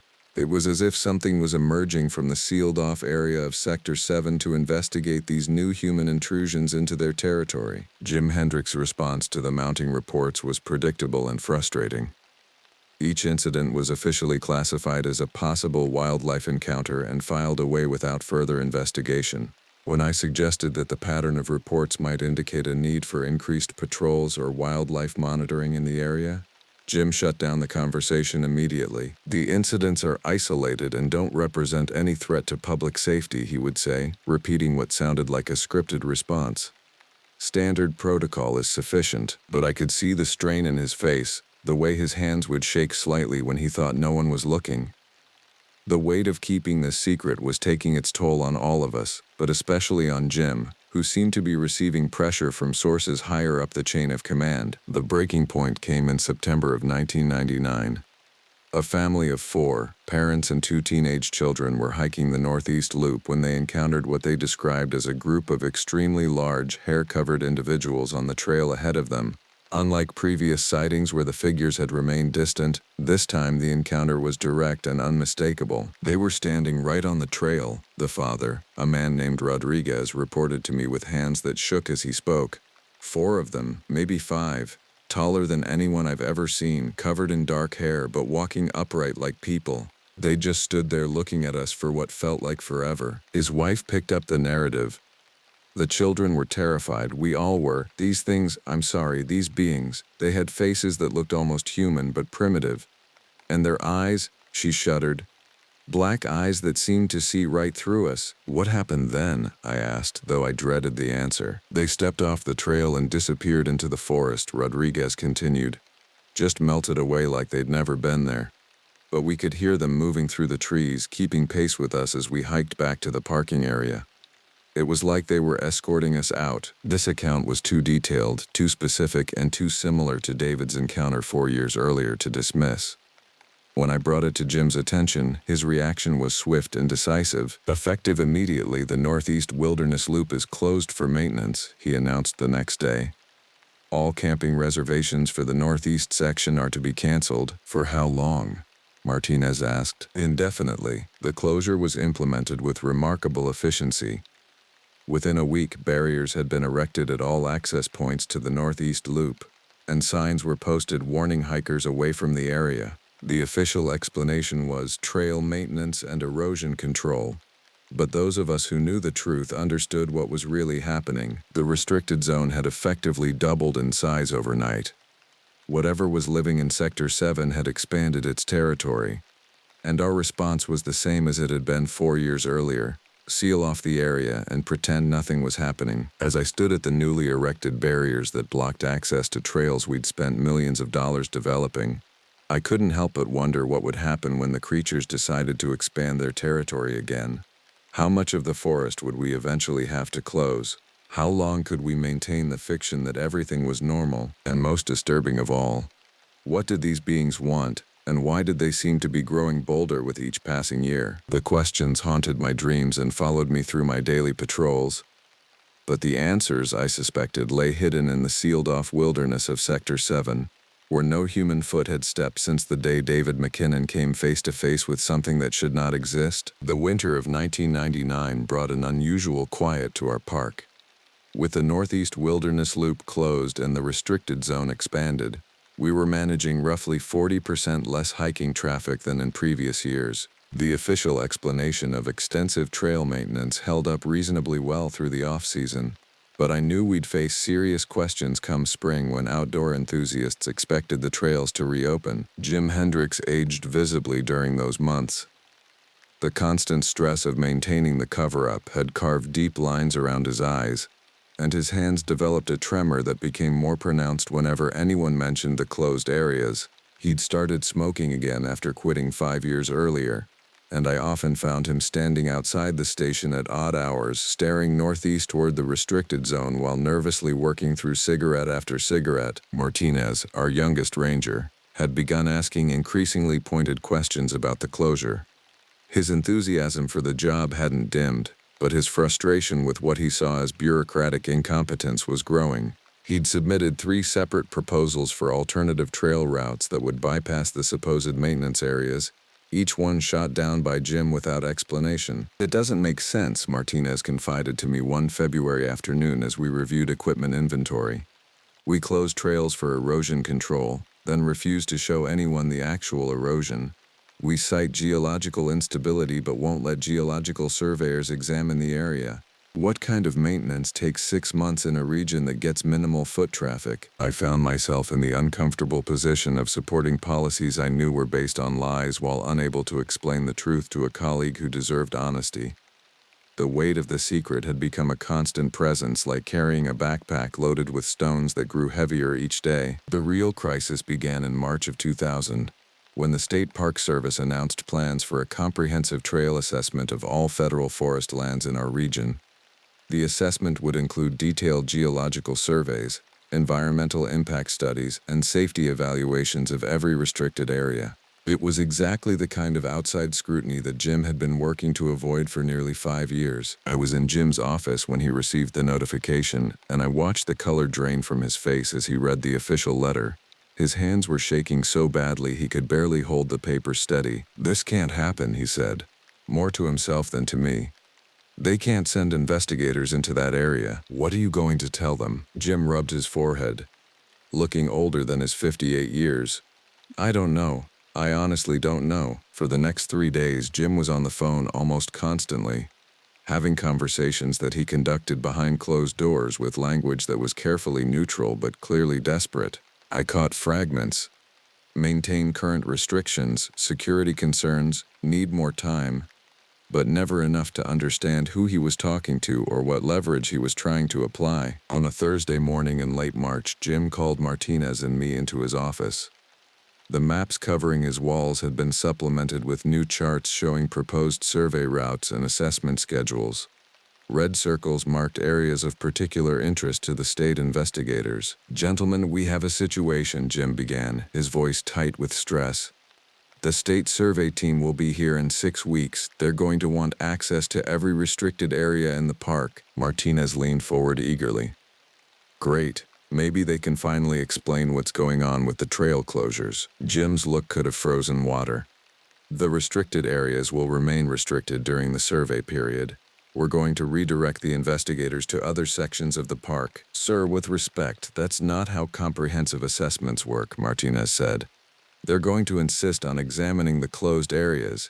It's the whole point of the evaluation. Then we'll have to find ways to discourage that insistence. The conversation that followed was one of the most uncomfortable of my career. Jim outlined a plan that involved misdirection, bureaucratic delays, and what amounted to obstruction of an official state investigation. When Martinez objected, pointing out that such actions could result in federal charges, Jim's response chilled me to the bone. The alternative, Jim said quietly, is allowing investigators to discover something that would result in consequences far more serious than bureaucratic misconduct charges. Martinez stared at him. What could possibly be more serious than obstructing a federal investigation? Jim and I exchanged a look that lasted several seconds. In that moment, I could see that he was wrestling with how much to reveal, how much truth a young ranger could handle without compromising everything we'd worked to contain. There are aspects of this situation that you're not aware of, Jim finally said. Aspects that involve security considerations beyond the scope of standard park operations. It was a carefully worded non-answer that raised more questions than it resolved, but Martinez seemed to sense that pushing further would be dangerous. He nodded reluctantly and agreed to follow Jim's directives regarding the upcoming survey. Over the following weeks, Jim implemented what could only be described as a systematic campaign of interference. Survey teams found their equipment mysteriously malfunctioning when they approached the restricted zones. Access roads developed sudden washouts that required extensive repair work. Federal permits were delayed by paperwork complications that appeared and disappeared without explanation. The investigators weren't stupid. By the end of April, they were asking pointed questions about the obstacles they were encountering. More than once, I overheard heated phone conversations between Jim and officials whose authority clearly exceeded his own. The situation reached a breaking point on May 15, 2000, when a state geological surveyor named Dr. Patricia Chen arrived at our station with a federal court order requiring access to the restricted zones. The order was comprehensive and unambiguous, signed by a federal judge and backed by the full authority of the U.S. Department of the Interior. Jim's hands were shaking as he read the document. When he finished, he looked up at Dr. Chen with the expression of a man who'd just been handed a death sentence. "I'll need to make some phone calls," he said. "You have 2 hours to provide access," Dr. Chen replied. "After that, I'll be filing contempt charges and requesting federal marshals to escort my team into the restricted areas." For the next 90 minutes, Jim was on the phone almost continuously. I could hear him through his office door, his voice growing increasingly desperate as one conversation after another ended badly. Whatever authority had been protecting our secret was either unable or unwilling to continue the cover-up in the face of federal court intervention. At the 90-minute mark, Jim emerged from his office carrying a sealed envelope. His face was gray, and he moved like a man walking to his own execution. "Dr. Chen," he said, "I need to inform you that there are significant safety concerns associated with the area you wish to survey. Before I can provide access, I'm required to brief you on the potential hazards." Dr. Chen raised an eyebrow. "What kind of hazards?" Jim handed her the envelope. "The briefing materials are classified at the federal level. You'll need to sign a security agreement before reviewing them." I watched Dr. Chen's expression change as she opened the envelope and began reading. Her skepticism gave way to confusion, then to something that looked like genuine alarm. Whatever information was contained in those documents, it was enough to make a federal investigator reconsider her mission. 20 minutes later, Dr. Chen emerged from Jim's office looking pale and shaken. She packed her equipment without a word, canceled her survey plans, and drove away from our station without providing any explanation to her team. The state assessment was quietly canceled the following week, with no official explanation provided to anyone below the federal level. The restricted zones remained sealed, and Jim received what appeared to be new orders that extended the closure indefinitely, but the cost of maintaining the secret had become enormous. Jim was drinking heavily. Martinez was making plans to transfer to another park, and I was beginning to question whether any job was worth living with the constant stress of covering up something that seemed to be growing more dangerous with each passing year. Most disturbing of all was the realization that whatever authority was backing our cover-up had resources and influence that reached into the highest levels of federal government. This wasn't just a local Park Service issue, it was something far larger and more organized than I'd ever imagined. As I stood outside the station that evening, watching the sun set behind the trees that concealed our terrible secret, I couldn't shake the feeling that we'd crossed a point of no return. The cover-up had taken on a life of its own, growing into something that none of us could control or escape. And somewhere in the sealed wilderness of Sector 7, whatever David McKinnon had encountered 5 years earlier was still out there, still watching, still waiting. The question that haunted my sleepless nights was simple but terrifying. What would happen when they decided to stop waiting? 25 years have passed since David McKinnon came stumbling out of Sector 7 with a story that changed all our lives forever. I've had a quarter of a century to process what happened, to research possibilities I couldn't have imagined at the time, and to understand the magnitude of what we encountered in those remote woods. I retired from the Forest Service in 2003, 2 years after Jim Hendricks suffered what was officially listed as a stress-induced heart attack, but what I knew was the final cost of carrying an impossible secret for too long. Martinez transferred to a park in Arizona in 2001, citing his frustration with bureaucratic dysfunction but confiding to me privately that he'd begun experiencing nightmares about things watching him from the trees. The restricted zone remains sealed to this day. I've checked the official records, and the area encompassing Sector 7 and the expanded closure zones is still listed as temporarily inaccessible due to geological instability. 25 years of temporary closure with no signs of the restriction ever being lifted. But it was my own encounter in 2002, working as a ranger in a different park in Colorado, that finally provided the context I needed to understand what we'd been dealing with all those years. I saw one myself, a massive, hair-covered figure moving through the forest with an intelligence and purpose that no known animal possessed. The experience lasted only seconds, but it was enough to confirm everything David had told us and to open my eyes to a reality I'd been unprepared to accept. In the years since my retirement, I've immersed myself in research that was unavailable to us in 1995. The internet has connected me with researchers, witnesses, and investigators who've been documenting similar encounters for decades. What I've learned has been both enlightening and deeply disturbing. The creatures David encountered weren't unique to our park. Similar beings have been reported in remote wilderness areas throughout North America for generations.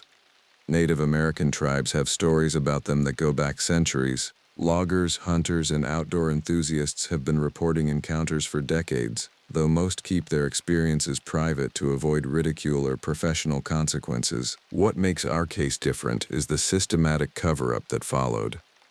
Most encounters are dismissed, ignored, or explained away as misidentification. But our experience involved multiple levels of government coordination, federal court orders, and what appears to have been a pre-existing protocol for containing such incidents. The implications are staggering. If our park was equipped with procedures for handling encounters with unknown hominids, how many other parks have had similar experiences? How many other rangers have been sworn to secrecy about creatures that officially don't exist?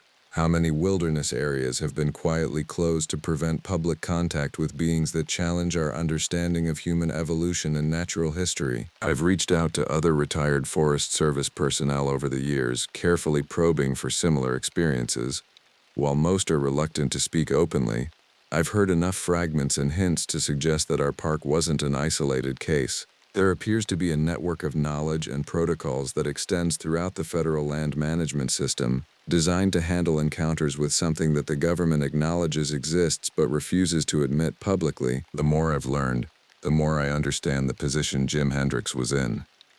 He wasn't just protecting our jobs or the park's reputation. He was maintaining a secret that involves the highest levels of federal authority. The orders he followed, the pressure he endured, the resources that were deployed to maintain our cover-up, all of it suggests coordination at a level that few people ever see. But the cost of that secrecy has been enormous.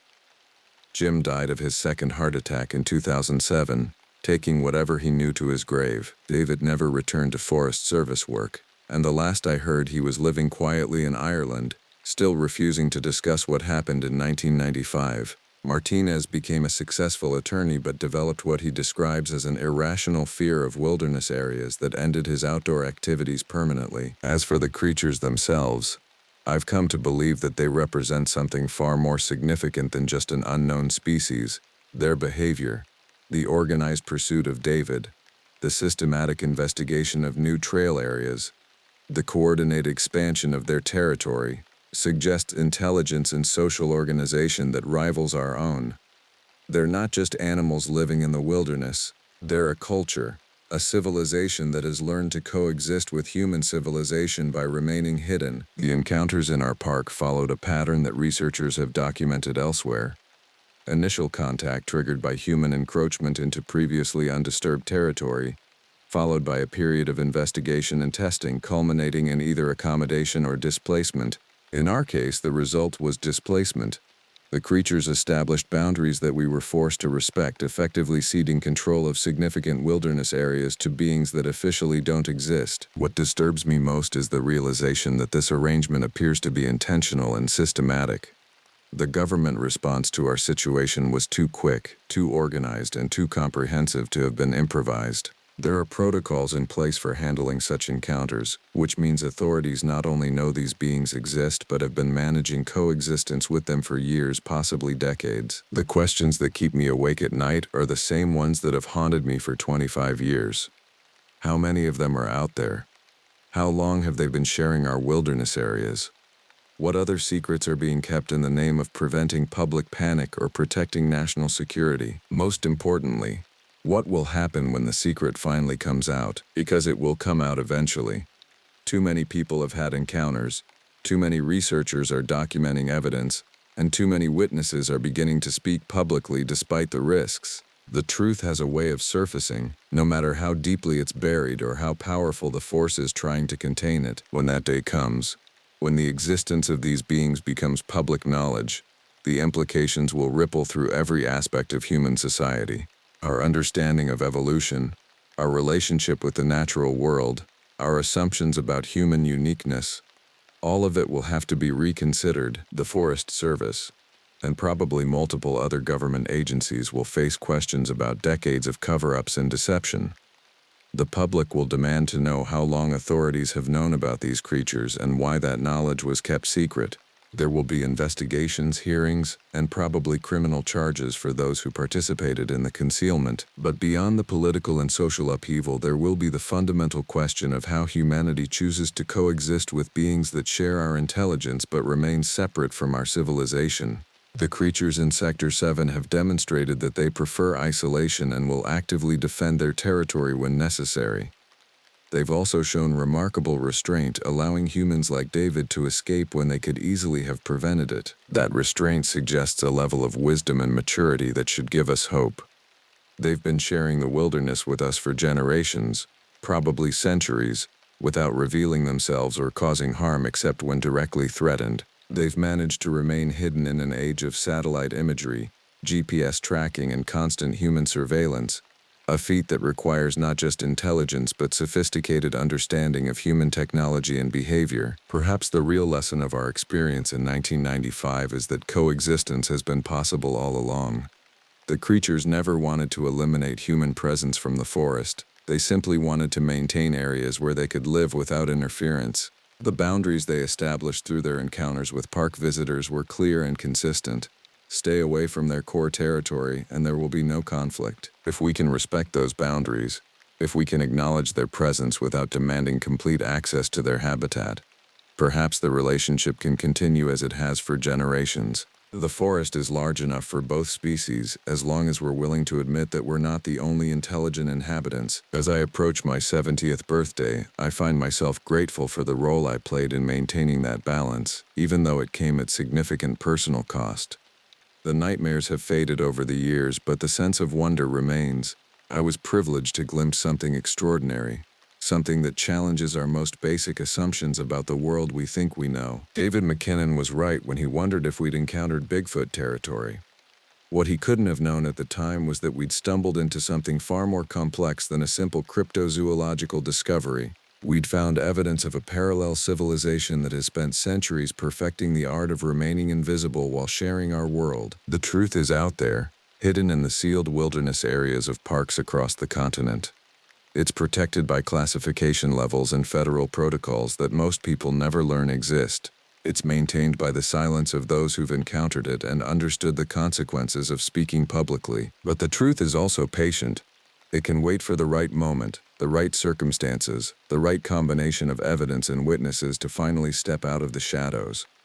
When that happens, the world will never be the same. Until then, the restricted zones remain restricted, the official explanations remain unchanged, and somewhere in the deep wilderness of Sector 7, ancient eyes continue to watch the boundaries between two worlds that have learned to coexist by pretending the other doesn't exist. The forest keeps its secrets well. But secrets, like the creatures that inspired them, have a way of enduring until their time finally comes. My name is Gage Thorne, and I've been a cop in Magnolia, a quiet town in the heart of Mississippi for the last 15 years. Magnolia is not the kind of place where much happens, and that's usually fine by me. It's a small, close-knit community where everyone knows everyone else's business. I like the simplicity of it, though. Most of the time, my biggest worry is someone's dog getting loose or a teenager sneaking into the old quarry to drink beer. But last summer, things changed. Everything changed. It was a sticky, humid afternoon when it all started. I was sitting in the station, nursing a cold cup of coffee and chatting with Billy Macon, the town's fire chief and my best friend since high school. We were reminiscing about the time we got stuck on the roof of the old schoolhouse, laughing like we hadn't a care in the world. Then the call came in. "Thorne, we got a situation at the Johnson farm. Better get out there quick," came the voice of our dispatcher, Marlene, crackling over the radio. She sounded more flustered than I'd ever heard her. "What's going on?" I asked, grabbing my hat and keys. "Sounds bad. Just get there, Gage. I'll fill you in on the way." Billy shot me a look as I headed for the door. "Want backup?" "Thanks, but I got it. Keep the coffee warm." The Johnson farm was a good 10 miles out of town, a sprawling piece of land that had been in the Johnson family for generations. As I sped down the dusty road, Marlene's voice came back on the radio, filling me in. "Gage, it's Maggie Johnson." She called in screaming. Said she found her husband Roy dead in the barn. She was hysterical. I could barely understand her, but it sounds like murder. My heart sank. Roy Johnson was one of the good ones. He'd give you the shirt off his back if you needed it. I couldn't imagine anyone wanting to hurt him. When I arrived, the scene was chaotic. Maggie was on the porch, her face streaked with tears and her hands shaking. A few neighbors had gathered, murmuring among themselves. I pushed through the small crowd and approached Maggie. "Maggie, it's Gage. Can you tell me what happened?" She looked up at me, her eyes wide and filled with fear. "Gage, it's awful. Roy's dead. Someone killed him. I found him in the barn." I nodded, trying to keep my own emotions in check. "All right, Maggie. I need you to stay here with Marlene. I'm going to check it out." The barn was about 100 yards from the house, a big old structure that had seen better days. As I walked towards it, I could feel the weight of the situation pressing down on me. This wasn't just another call. This was murder, right in the heart of our community. The inside of the barn was dim, the only light coming from the gaps in the wooden walls. I could smell the metallic tang of blood before I saw Roy. He was lying on the ground, a pool of dark red around him. My stomach turned as I approached. It was worse than I'd imagined. Roy's body was splayed out on the dirt floor, his work clothes soaked through with blood. His throat had been slashed, a deep, vicious cut that had nearly severed his head from his body. His eyes were still open, fixed in an expression of pure terror. Whatever happened here, Roy had seen it coming. I forced myself to look closer, to see the details. This wasn't just a murder, it was an execution. The precision of the wound suggested someone who knew what they were doing. This wasn't a crime of passion or a robbery gone wrong. This was deliberate, calculated. I stepped back, the coppery smell of blood making my head spin. In 15 years on the force, I'd never seen anything like this, not in Magnolia.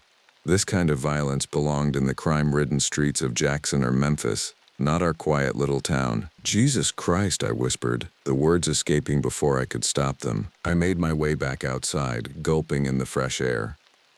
I called it in, requesting the county crime scene unit. This was beyond my expertise. I needed professionals, people who dealt with homicide regularly. As I waited for them to arrive, I returned to Maggie. She was sitting on the porch swing, a neighbor's arm around her shoulders. Her eyes were vacant, staring into nothing. "Maggie," I said gently, crouching down in front of her. "I need to ask you some questions. I know this is hard, but it's important." She nodded, her movements mechanical. "When did you last see Roy alive?" "This morning," she said, her voice barely audible. "He was heading out to mend the fence in the north pasture. Said he'd be back for lunch, but he never came." "And when did you go looking for him?" "Around 2, I think. I called his name, but he didn't answer. I checked the pasture first, but he wasn't there. Then I tried the barn." Her voice broke, and fresh tears spilled down her cheeks. "Did you notice anything unusual today? Any strangers around the property? Any cars you didn't recognize?" She shook her head. "No, nothing like that. It was just a normal day, Gage. A normal day until—" I placed a hand on her shoulder. "I know, Maggie, I know." By now more people had gathered. Word travels fast in a small town, and news of a murder travels faster than anything. I could see the fear in their eyes, the whispers passing from mouth to mouth. This was going to change Magnolia. People would start locking their doors at night. They'd look at strangers with suspicion. The innocence of our town was bleeding out, just like Roy had. The county crime scene unit arrived an hour later, their unmarked vans kicking up dust as they pulled into the Johnson property. I briefed the lead investigator, a stern-faced woman named Detective Harlow, and led her to the barn. "You've never had a homicide in Magnolia?" she asked as we walked. "Not in my time here," I replied. "We had a domestic that turned fatal about 20 years ago, but nothing like this." She nodded, her expression grim. "Well, you've got one now. And from what you've described, it's a bad one." We reached the barn, and I held the door open for her. She stepped inside, her experienced eyes taking in the scene with clinical detachment. "You're right," she said after a moment. "This isn't amateur work. The cut is clean, decisive. One stroke. Your killer knew exactly what they were doing." A chill ran down my spine. "What kind of person are we looking for?" She turned to me, her face serious. "Someone dangerous, Officer Thorne. Someone who's done this before." As the crime scene techs worked, taking photos, collecting evidence, I stood outside, watching the sun begin to set over the Johnson property. The golden light seemed at odds with the darkness that had descended on our town. In the distance, I could see Roy's cattle, oblivious to the fact that their caretaker was gone. Life and death, side by side. I couldn't shake the feeling that this was just the beginning, that whoever had done this wasn't finished. And as night fell over Magnolia, I wondered what other horrors were waiting in the dark. The morning after Roy's murder, I sat at my desk, staring at the crime scene photos Detective Harlow had sent over. Each image was more disturbing than the last, capturing the brutality of what had happened in that barn. The county medical examiner had preliminarily confirmed what we already knew. Roy Johnson had died from a single powerful slash to the throat. The weapon was likely a hunting knife or something similar, sharp, strong, and wielded with terrible precision. I rubbed my eyes, trying to dispel the images burned into my retinas. Sleep had eluded me last night, my mind too full of questions without answers. Who would want Roy dead? What could he have done to deserve such a violent end? The door to my office swung open, and Billy walked in, carrying 2 cups of coffee. He set one on my desk and took a seat across from me. "You look like hell, Gage," he said, concern etched into his weathered face. I managed a weak smile. "Feel like it too. The whole town's talking. People are scared." "They should be," I replied, turning one of the photos so he could see it. "This wasn't random, Billy. Whoever did this knew exactly what they were doing." Billy winced at the image. "Christ, Gage, what kind of monster would do that to Roy?" "That's what I'm trying to figure out." We sat in silence for a moment, the weight of the situation pressing down on us. Magnolia had always been a safe haven, a place where people left their doors unlocked and children played freely in the streets. Now, that sense of security had been shattered. "What can I do to help?" Billy finally asked. I appreciated his offer, but there wasn't much for him to do. This was police work now. "Just keep an eye out," I said. "Report anything suspicious. And maybe check in on Maggie when you can. She shouldn't be alone right now." Billy nodded, rising to his feet. "You got it. And Gage, be careful, all right?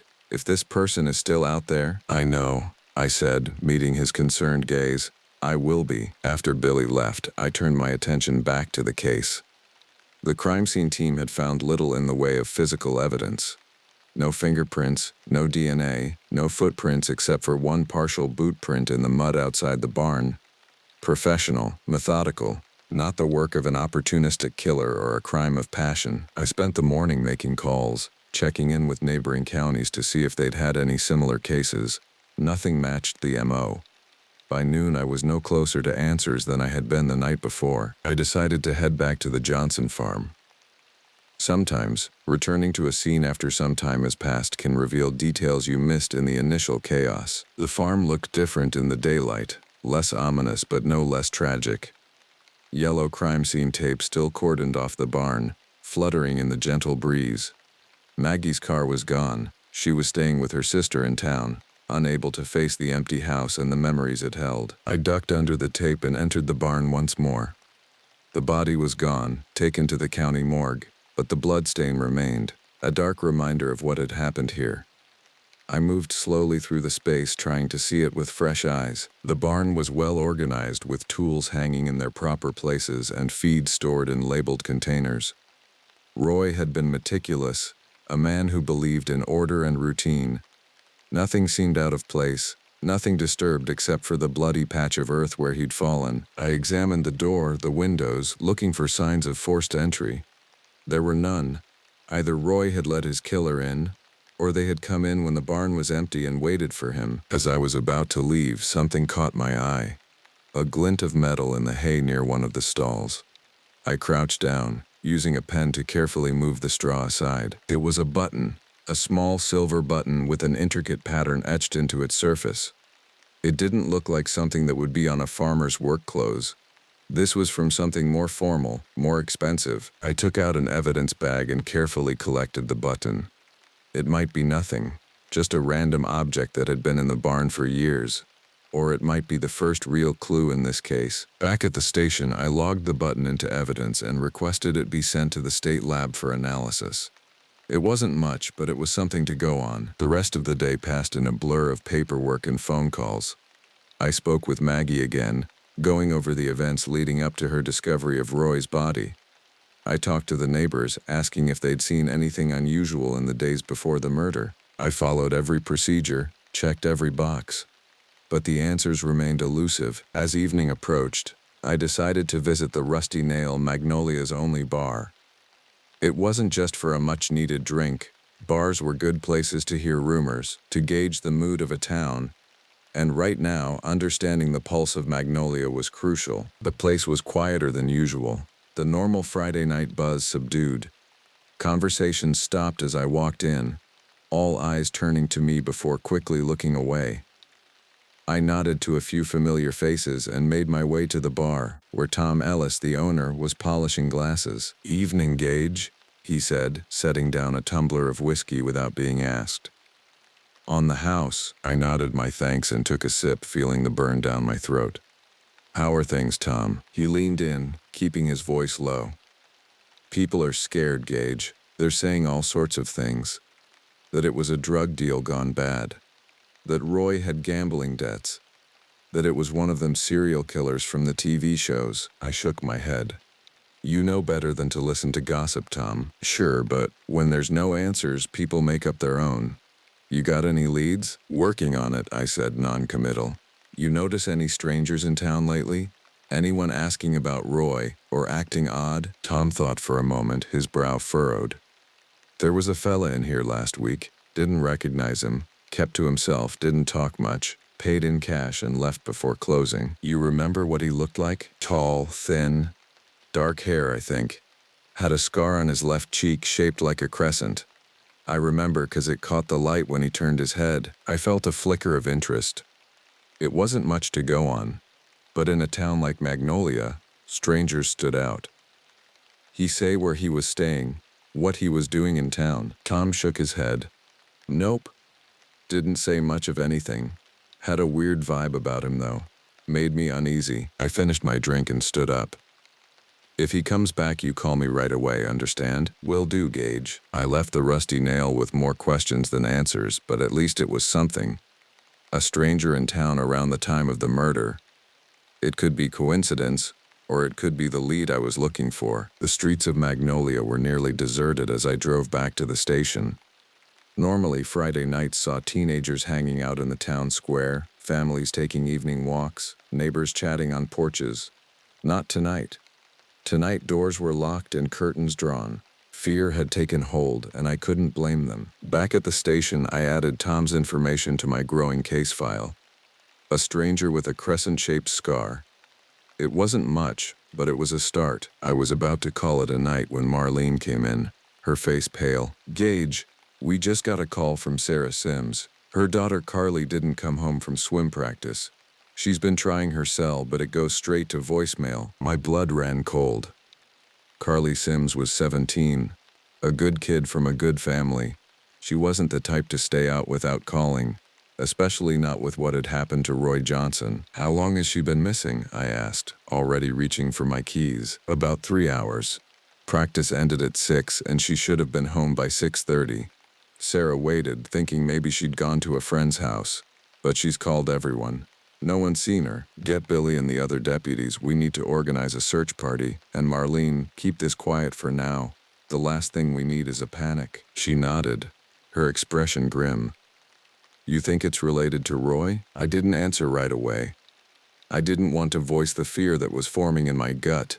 The terrible suspicion that whatever darkness had claimed Roy Johnson was now reaching for another victim. I don't know, I finally said. But we're going to find her. We have to. As I headed out into the night, the weight of responsibility pressed down on me like a physical force. One person was already dead. I couldn't let another one join them. The search for Carly Sims began in earnest as night fell over Magnolia. We gathered at the high school where she'd last been seen leaving swim practice. Billy had brought volunteers from the fire department, and several of my deputies were already organizing search patterns. Sarah Sims was there too, her face drawn with worry, clutching her daughter's team jacket like a lifeline. We're going to find her, Sarah, I assured her, though the words felt hollow even as I spoke them. Carly's smart. She knows how to take care of herself. Sarah nodded, but I could see the fear in her eyes. She knew, as I did, that something was very wrong. Carly wasn't the type to disappear, not even for a few hours. We split into teams, each taking a different area of town. I decided to start with the route Carly would have taken home from school, a 2-mile stretch that ran along the edge of Woodson Forest, a dense woodland that bordered the eastern side of Magnolia. Billy joined me, bringing flashlights and radios. We didn't speak much as we walked, both of us scanning the roadside for any sign of Carly or her bicycle. The night was oppressively humid, the air thick with the scent of magnolias and pine. Somewhere in the distance, an owl hooted, the sound eerie in the stillness. You think this is connected to Roy? Billy finally asked, breaking the silence. I hesitated before answering. I don't know, but the timing, it can't be coincidence. 2 major incidents in a town that hasn't seen serious crime in decades? Billy nodded grimly. If it is the same person, what's the connection? Roy was a 50-year-old farmer. Carly's a high school student. What links them? It was a good question, one I'd been turning over in my mind since Marlene had given me the news of Carly's disappearance. On the surface, Roy and Carly had nothing in common. Different ages, different lives, different circles. But in a town as small as Magnolia, everyone was connected in some way. I don't know yet, I admitted. But I'm going to find out. We continued our search, methodically covering every inch of the route. Nothing. No sign of Carly, no abandoned bicycle, no evidence of a struggle. It was as if she'd simply vanished into thin air. Then, as we neared the edge of the forest, something caught my eye, a flash of color against the dark undergrowth. I moved closer, my heart pounding. Billy, I called, my voice tight. Over here. It was a backpack, the kind teenagers carry to school. Pink and covered in patches. Bands, environmental slogans, the kind of thing a girl like Carly would have. And beside it, partially hidden by the foliage, was a bicycle. Carly's bicycle. Jesus, Billy whispered, coming up beside me. You think she's in there? In the forest? I shone my flashlight into the dense woods, the beam swallowed by the darkness. The forest was vast, hundreds of acres of old-growth timber that stretched all the way to the county line. If Carly was in there, finding her would be like looking for a needle in a haystack. But we had to try. I called it in, requesting additional searchers and K-9 units from the county. Then, marking the location of the bicycle with crime scene tape, Billy and I entered the forest. The darkness under the canopy was nearly complete, our flashlights creating small islands of visibility in a sea of black. The ground was soft, covered in years of fallen leaves and pine needles, perfect for hiding tracks. "Carly," I called, my voice echoing through the trees. "Carly Sims, this is Officer Thorne. If you can hear me, call out." No response. Just the rustle of leaves in the night breeze and the occasional cry of a nocturnal bird. We pressed on, moving deeper into the forest, calling Carly's name every few minutes. The minutes stretched into hours and still no sign of her. The additional searchers arrived, spreading out in a grid pattern, but the forest was too vast, too dense to cover effectively in the dark. As dawn approached, casting a gray light through the trees, the search was called off until daylight. We were all exhausted, running on nothing but adrenaline and fear. But I couldn't go home, couldn't rest, not with Carly still missing. I returned to the station where Sarah Sims was waiting. Her eyes red from crying, but her expression determined. "Tell me everything," she demanded. "Don't sugarcoat it, Gage. I need to know what's happening." I sat her down and gave her the facts.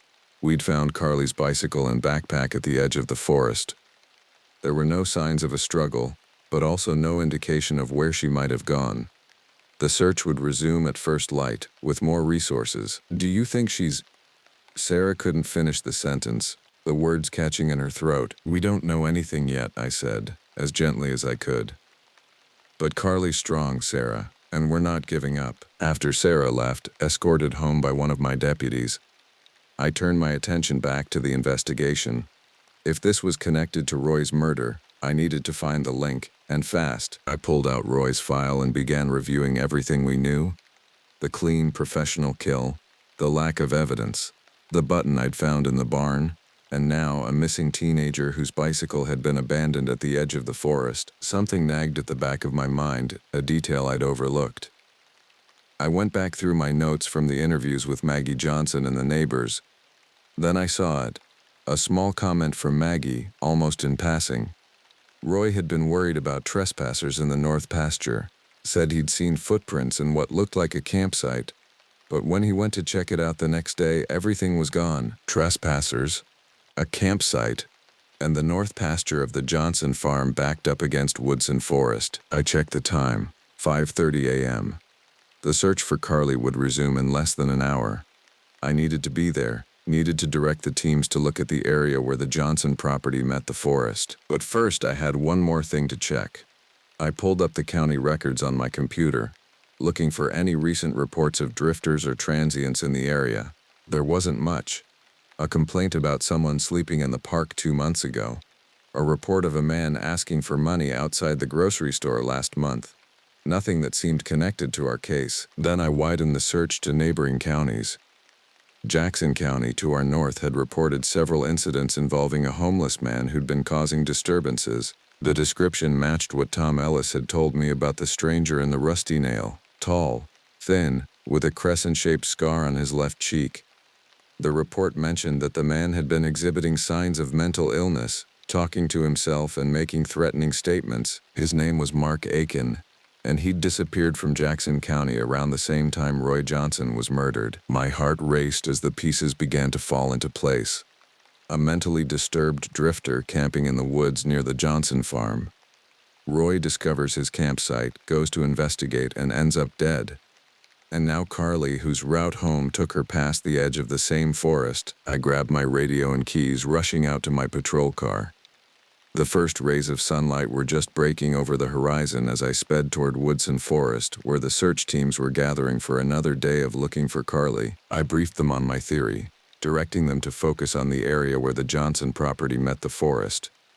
If Mark Aiken had a camp somewhere in those woods, that's where we'd find Carly, either as a witness or as another victim. The day wore on, the summer heat building to an oppressive intensity as we combed through the forest. Every shadow held potential danger, every sound a possible clue. But still, no sign of Carly or Mark Aiken. By mid-afternoon, exhaustion was setting in. We'd been searching for nearly 24 hours, with only brief breaks. The hope of finding Carly alive was beginning to fade, replaced by a grim determination to at least find answers. Then, just as we were about to call a halt for the day, one of the K9 units radioed in. They'd found something, a small clearing deep in the forest, with what looked like a recently abandoned campsite. And there were signs that someone had been held there against their will. I rushed to the location, my heart in my throat. The clearing was small, hardly bigger than a bedroom, with a crude lean-to made of branches and tarp on one side. A fire pit sat in the center, the ashes still warm, and tied to a tree at the edge of the clearing was a length of rope, the kind that could be used to restrain someone. "Carly," I called, my voice echoing through the trees. "Carly Sims." No answer. But the dog was still alert, still picking up a scent. Whoever had been here was gone, but not long ago. And they'd left in a hurry, abandoning supplies and equipment. I turned to the K9 handler. "Can your dog track them?" He nodded, and we set off again, following the German Shepherd as it led us deeper into the forest. The trail was fresh, the dog moving with purpose. We were close. I could feel it, and then as the sun was beginning to set, casting long shadows through the trees, we emerged into another small clearing. And there, standing in the center, was a figure, tall, gaunt, with wild eyes and a crescent-shaped scar on his left cheek. Mark Aiken. And behind him, tied to a tree, was Carly Sims. "Police, don't move," I shouted, drawing my weapon and aiming it at Mark Aiken. He turned slowly, his movements jerky and uncoordinated. In his hand was a knife, long, sharp, with a serrated edge. The kind of knife that could slash a man's throat in one clean stroke. "Stay back," he warned, his voice a raspy whisper. "Stay back or I'll kill her." Carly was conscious but terrified, her eyes wide with fear as she struggled against the ropes binding her to the tree. She had bruises on her face and arms, but otherwise appeared unharmed. "Mark," I said, keeping my voice calm despite the adrenaline coursing through me. "My name is Officer Thorne. I'm here to help. We can talk about this." His eyes darted around, never settling on one spot for long. "You can't help. No one can help. They won't let you." "Who won't let me, Mark? Who are you talking about?" "The voices," he said, his expression contorting with pain. "They're always talking, always telling me what to do. They told me to kill the farmer. They told me to take the girl." I took a cautious step forward, my gun still trained on him. Behind me, I could hear the rest of the search team arriving, their footsteps crunching on the forest floor. I signaled for them to stay back, not wanting to spook Mark. "I understand, Mark. It must be hard having those voices in your head. But Carly hasn't done anything wrong. She's just a kid. Let her go and we can talk about this." He shook his head, the knife wavering in his trembling hand. "Can't do that. They won't let me. They say she has to die just like the farmer." My mouth went dry at his casual confession to Roy's murder. "Why, Mark? Why did Roy have to die?" "He saw me. He came to my camp, asked questions. The voices said he'd tell others that they'd come for me, said I had to silence him." I took another step forward, closing the distance between us inch by inch. "And Carly? What did she do?" "She saw me too, in the forest. She was riding her bike and she stopped, looked right at me.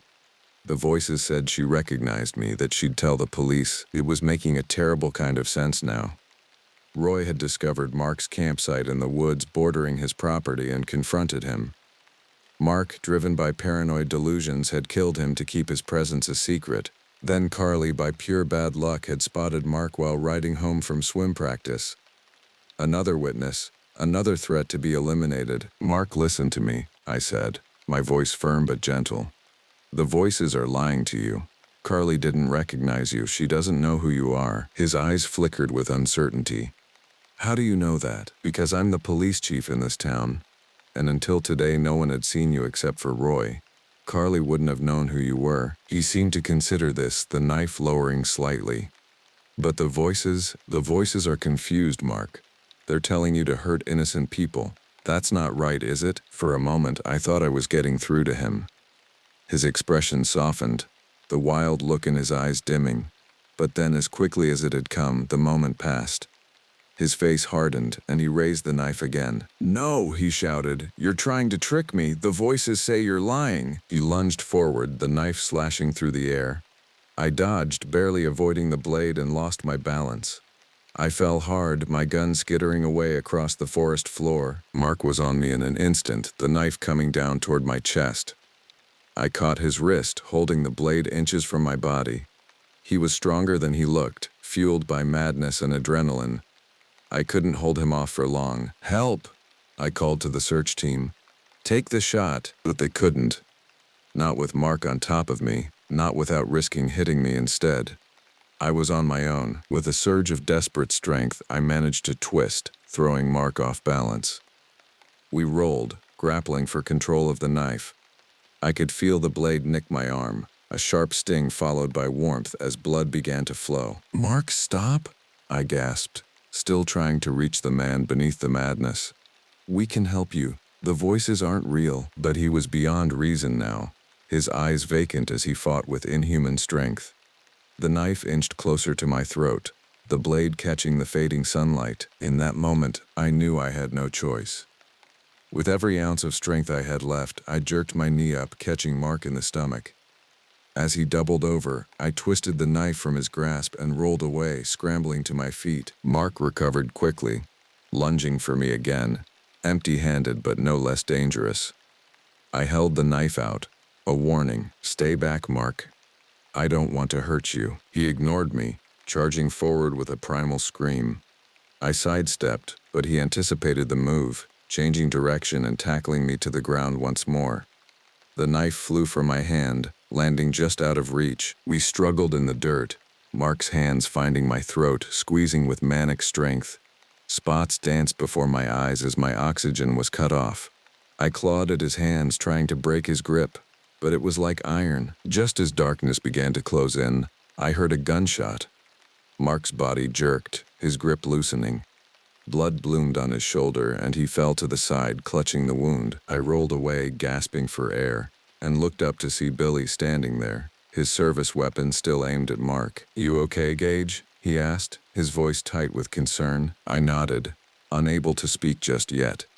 The rest of the search team rushed forward, securing Mark and calling for medical assistance. I staggered to my feet and made my way to Carly, who was still tied to the tree, sobbing quietly. "It's over, Carly," I said, my voice hoarse as I untied her. "You're safe now." She collapsed into my arms, her whole body shaking with fear and relief. I thought he was going to kill me," she whispered. "He didn't," I assured her, holding her steady.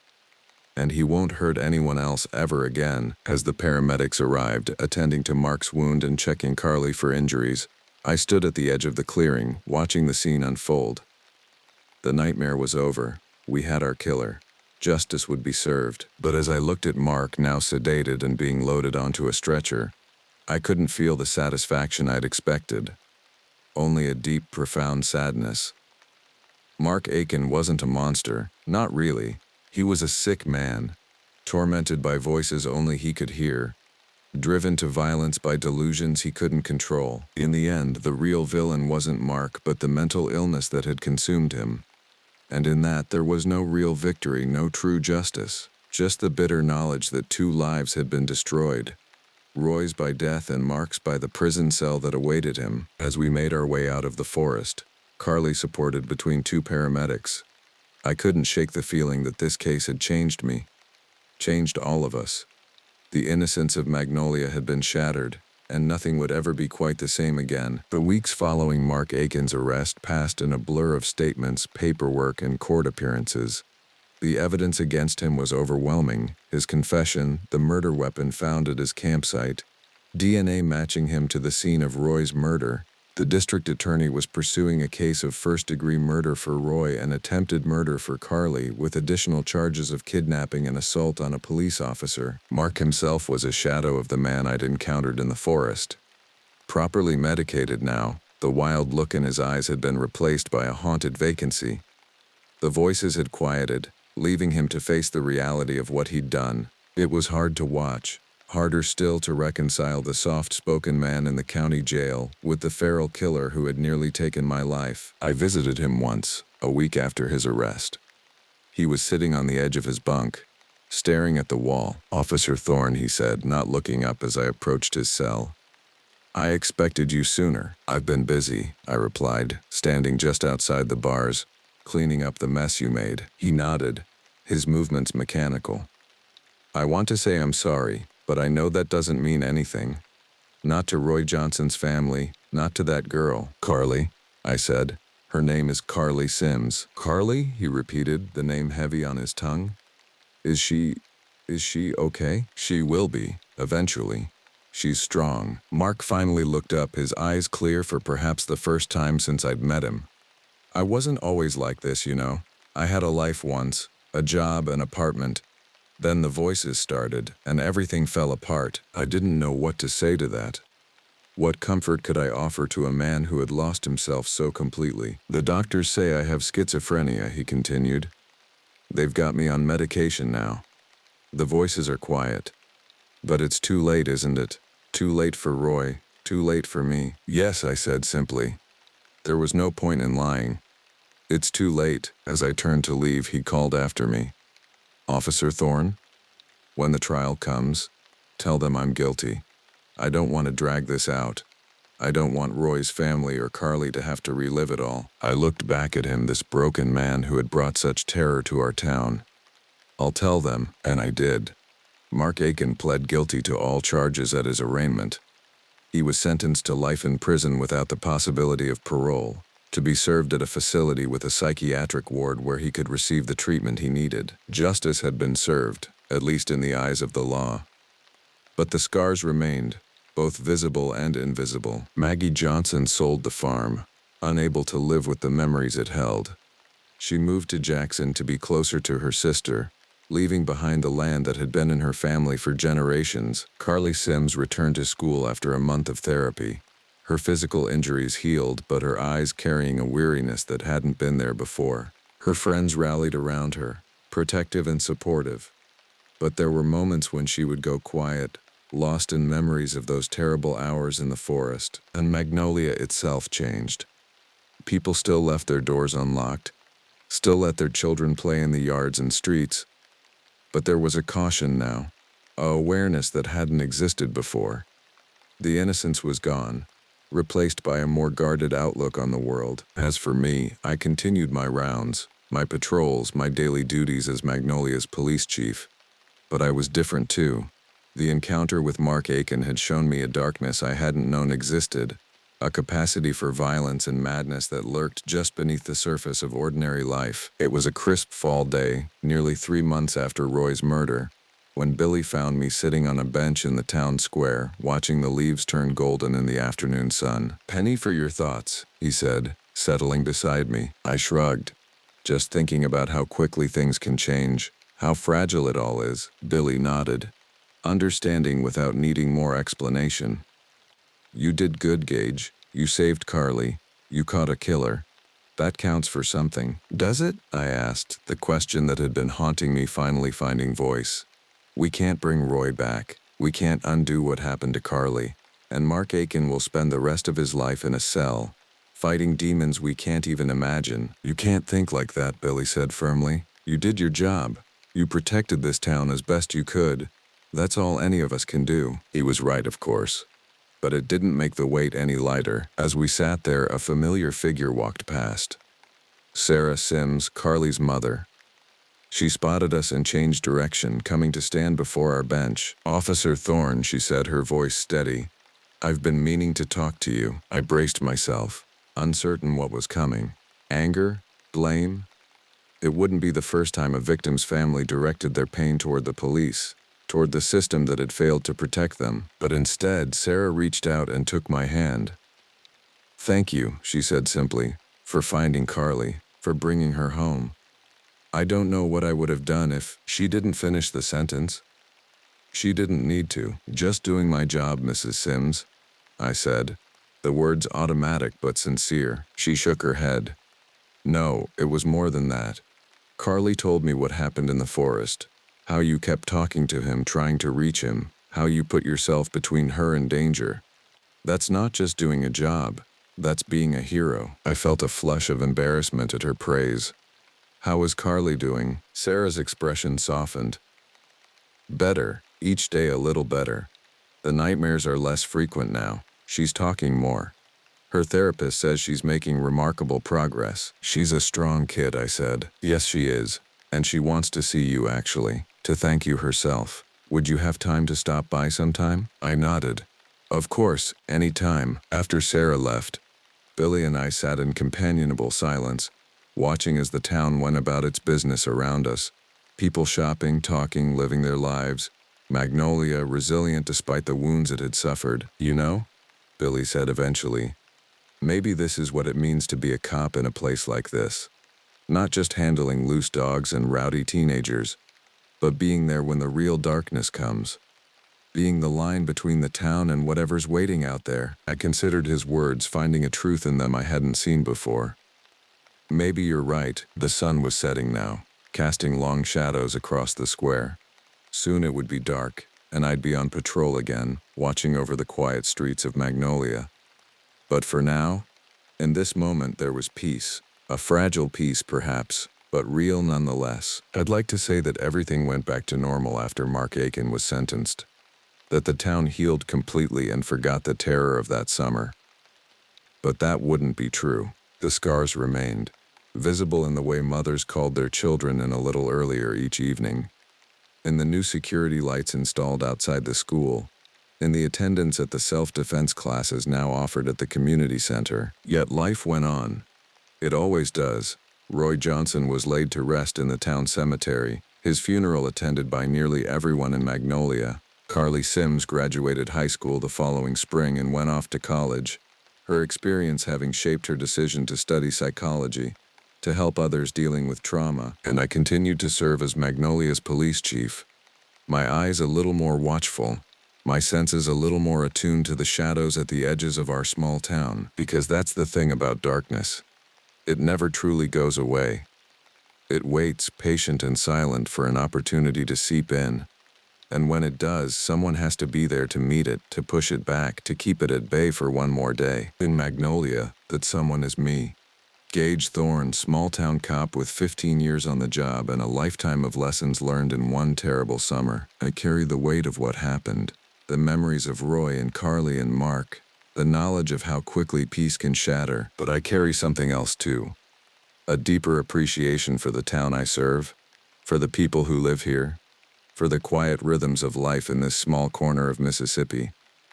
I know now how precious it all is, how worth protecting, and so I patrol the streets, I answer the calls, I watch the shadows.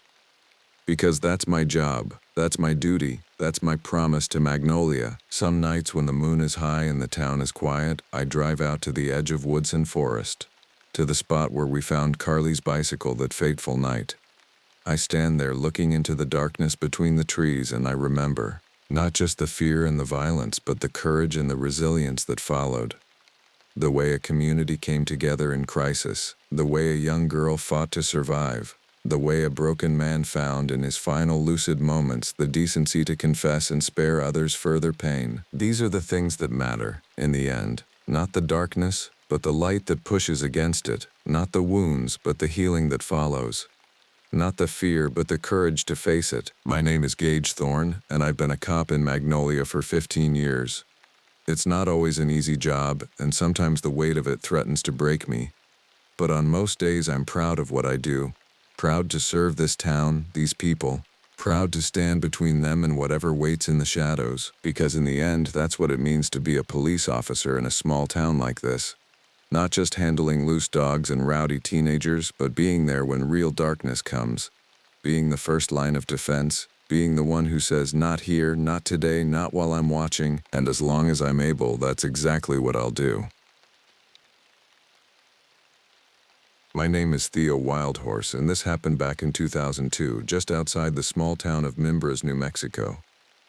I'm Chiricahua Apache, and I always found myself drawn to the high desert. Its silence, its stillness, its raw way of letting you know just how small you are. Growing up on the reservation, my grandfather used to tell me stories about the old ways, about how our people understood the land not as something to be conquered but as something alive, something that remembered. He'd point toward the mountains with his weathered hand and say, "Usan watches from those peaks, grandson. The earth keeps its own counsel." I was young then, more interested in basketball and getting off the res than listening to what I thought were just old man's tales. But the desert has a way of calling you back. Even in my 20s, working construction jobs in Albuquerque, I found myself thinking about those empty spaces where the only sounds were wind through juniper and the distant cry of a red-tailed hawk. I'd grown up hiking and camping, always preferring the quieter parts of the land where most people never dared to go. It had become a bit of a tradition to clear my head and escape the daily grind whenever the city started feeling like a concrete cage around my chest. That year, I decided to spend a few nights alone near Gila National Forest. The forest isn't the lush, thick green of places further north.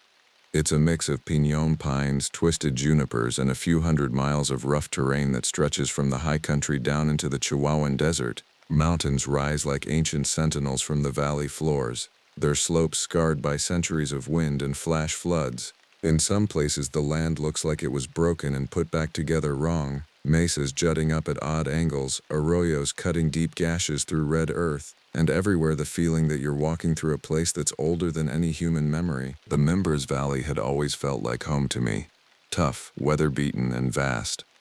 My great-great-grandfather had hunted these same hills before the Apache Wars, before Geronimo and Victorio made their last stands. Sometimes, when I was out there alone, I could almost feel their presence. Not like ghosts, but like an echo in the stone itself. I drove my beat-up Ford pickup down Highway 152, past the last gas station in Mimbres, and turned onto a dirt road that most people wouldn't even notice. The truck bounced and rattled over washboard ruts, kicking up clouds of dust that hung in the air long after I'd passed. I had no fancy gear, just my old knife, the one my grandfather had given me when I turned 16, a bedroll, some canned food, and a sense of direction that had never let me down before. The spot I was heading for lay about 5 miles off the main trail, a hidden pocket of land I'd found during a hunting trip a few years back. It was tucked between two low ridges, with a seasonal stream that ran clear in the spring and a natural shelter formed by an overhang of volcanic rock. The best part was that you'd never see another soul for miles, just the quiet, rough land stretching out endlessly in all directions. As I hiked in, carrying my pack across the broken ground, I felt that familiar loosening in my chest. Out here the air was different, thinner, cleaner. It carried the scent of sage and creosote, mixed with something harder to define, something that reminded me of ceremonial fires and old prayers. The late afternoon sun painted the cliffs in shades of red and gold, and shadows began pooling in the deeper canyons like dark water. I set up camp as the sun dipped behind the western ridge. The routine was automatic now. Clear a circle of ground, arrange stones for a fire ring, gather enough deadwood to last the night. The pinyon pine burned with a sweet, resinous smoke that kept most of the bugs away. As darkness settled over the land, I sat cross-legged beside the fire, listening to the ancient conversation between flames and wind. This was why I came out here, not just for the silence, but for the kind of peace that could only be found in places where the earth hadn't been scraped raw by bulldozers and highways. Out here, you could still feel what the land had been like when my ancestors first walked these hills. Unchanged, unbroken, sacred. I pulled out a can of beans and ate slowly, watching the stars emerge one by one in the clear desert sky. The Milky Way stretched overhead like a river of light, so bright you could almost believe you could reach up and touch it. My grandfather had taught me some of the old star stories, though I'd forgotten most of them over the years. Something about coyotes scattering the stars when he got impatient with the careful work of creation. Coyote always did like shortcuts, the old man had said with a dry chuckle. The first night passed without incident. I slept deeply in my bedroll, lulled by the crackling of the dying fire and the distant call of coyotes echoing off the canyon walls. I woke before dawn, as I always did in the desert, and watched the sun paint the eastern cliffs in shades of amber and rose. There's something about desert sunrise that makes you feel like you're witnessing the first morning of the world. I spent the day exploring, following deer trails that wound between the junipers and up onto the rocky outcrops where ancient petroglyphs spoke in a language almost forgotten. Some were obviously old, spirals and handprints and strange figures that might have been hunters or spirits or something in between. Others looked more recent, though still older than any living memory. I traced one with my finger, a serpentine line that seemed to writhe even when I wasn't looking directly at it. By evening, I was feeling that deep satisfaction that only comes from a day spent moving through wild country on your own 2 feet. I built up the fire again and settled in for my second night, completely unaware that everything was about to change. The second night started the same as the first. I settled in with a small fire, letting the sound of crackling pine needles drown out any lingering thoughts from back in town. But as the sun dipped behind the distant hills and shadows deepened, I began to notice something that should have been comforting but somehow wasn't. Silence. Not the good kind of silence I'd come out here to find, but something heavier. Something that pressed against my eardrums like the air before a thunderstorm. I'd spent enough nights in the desert to know its normal rhythms. The distant yip of coyotes, the rustle of pack rats in the brush, the soft wing beats of nighthawks diving for insects. Desert nights were never really quiet. They were full of small sounds, the kind you only heard when you stopped talking and started listening. But this was different.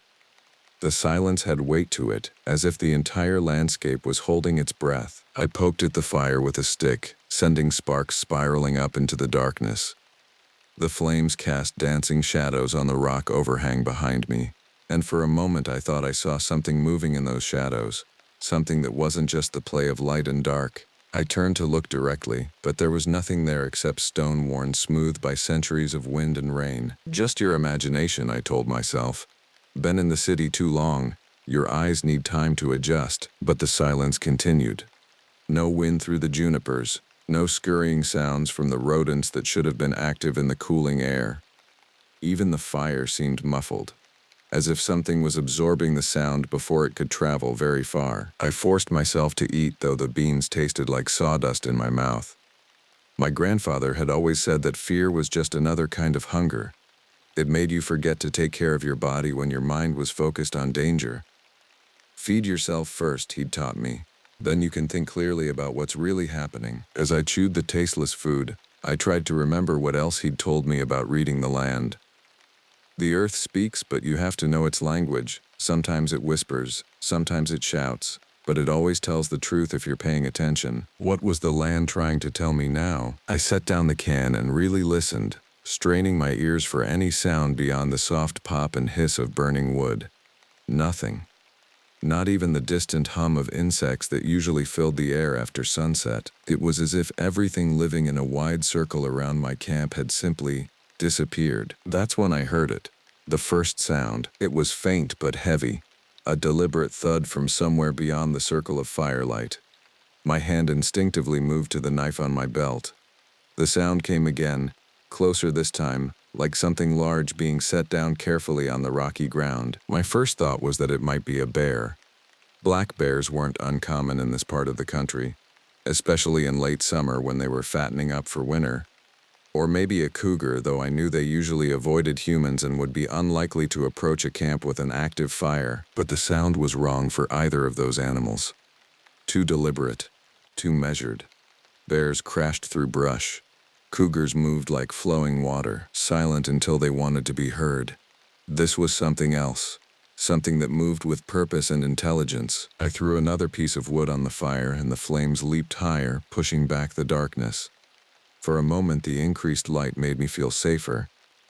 Then I realized that the fire also made me visible to anything watching from the shadows beyond. The silence stretched on, broken only by the crackling of pine needles. But now it felt different. Not empty, but full of attention, full of watching eyes and held breath. The kind of silence that comes when predators are sizing up their prey. I laughed nervously, half to convince myself I was being paranoid. "Come on, Theo," I muttered. "What are you gonna do, run back to town?" The sound of my own voice was startling in the stillness. It seemed too loud, too human. It felt like speaking in a cathedral or disrupting a funeral. But even as I tried to dismiss my growing unease, my body was responding to signals my conscious mind hadn't fully processed yet. My muscles were tense, my breathing was shallow. The primitive part of my brain, the part that had kept my ancestors alive in this harsh country for thousands of years, was screaming warnings. I tried to remember what my grandfather had taught me about being alone in wild places. Respect the land, he'd said, but don't fear it. Fear makes you stupid. Awareness keeps you alive. The old man had spent his youth hunting in country even more remote than this, back when there were still places on the map marked unknown territory. The animals know things we've forgotten, he'd told me once. When the birds stop singing, when the insects go quiet, when the very air seems to thicken, that's when you pay attention. That's when the earth is trying to tell you something important. I thought about that now as I stared into the darkness beyond my fire. What had my grandfather called it? The old knowledge. The understanding that some places were different. Not evil necessarily, but charged with power that human beings weren't meant to encounter without proper preparation. Some places remember, he'd said. They hold on to things. Old hurts. Old anger. Old promises that were never kept. I'd always assumed he was talking about battlefield sites or places where people had died violently. It had never occurred to me that the land itself might have its own memory, its own sense of territory and trespass. As if responding to my thoughts, the sound came again. But this time it wasn't a single thud. It was a series of them, spaced irregularly, coming from different directions, like multiple somethings moving through the darkness, circling my camp. I stood up slowly, the knife now in my hand, though I didn't remember drawing it. The fire seemed smaller now, its circle of light pitifully inadequate against the vast darkness that surrounded me. I could feel my heartbeat in my throat, loud enough that it seemed like anything listening would be able to hear it. Stay calm, I told myself. Animals don't usually attack unless they're cornered or defending their young. Whatever this is, it's probably just curious. Keep the fire going. Make noise if you have to. Most predators will back down if you make yourself seem dangerous. But even as I tried to rationalize what I was experiencing, I couldn't shake the feeling that I was dealing with something beyond the normal rules of wildlife behavior. The sounds weren't random, they had pattern to them, intelligence. Like something, or multiple somethings, were coordinating their movements. I fed the fire again, and the flames threw my shadow large and distorted against the rock wall behind me. In that dancing light, I thought I saw other shadows, shapes that moved independently of the flame, following their own logic. When I looked directly at them, they were gone. But when I looked away, they were back, shifting and watching from the very edge of vision. The night was still young, and already I knew that sleep would be impossible. Whatever was out there in the darkness, it wasn't going anywhere, and neither, I realized with growing certainty, was I. I tried to maintain my calm as the night deepened, but the sounds were getting closer and more frequent. What had started as occasional thuds now became a low scraping, like something heavy being dragged across the rocky ground. I forced myself to sit still, to project confidence I didn't feel. But my hand never left the grip of my knife. My grandfather's voice echoed in my memory. When you're afraid, you make more mistakes. Fear is the enemy's greatest weapon. He'd told me stories of Apache warriors who had survived impossible odds by keeping their minds clear when death was circling them. Think like a hunter, not like prey, he'd said. Prey runs without looking. Hunters watch. Hunters wait. Hunters understand their enemy before they act. But how do you understand an enemy you can't see? The scraping sound moved in a wide arc around my camp, staying just beyond the reach of the firelight. I turned slowly to track it, and that's when I noticed something that made my blood run cold. The silence wasn't just around my camp, it was moving with the sounds, as whatever was making the noise circled me. The zone of unnatural quiet moved with it, like a bubble of dead air in the desert night. I'd heard stories like this before, in the old songs and the whispered tales that the elders shared when they thought the young people weren't listening.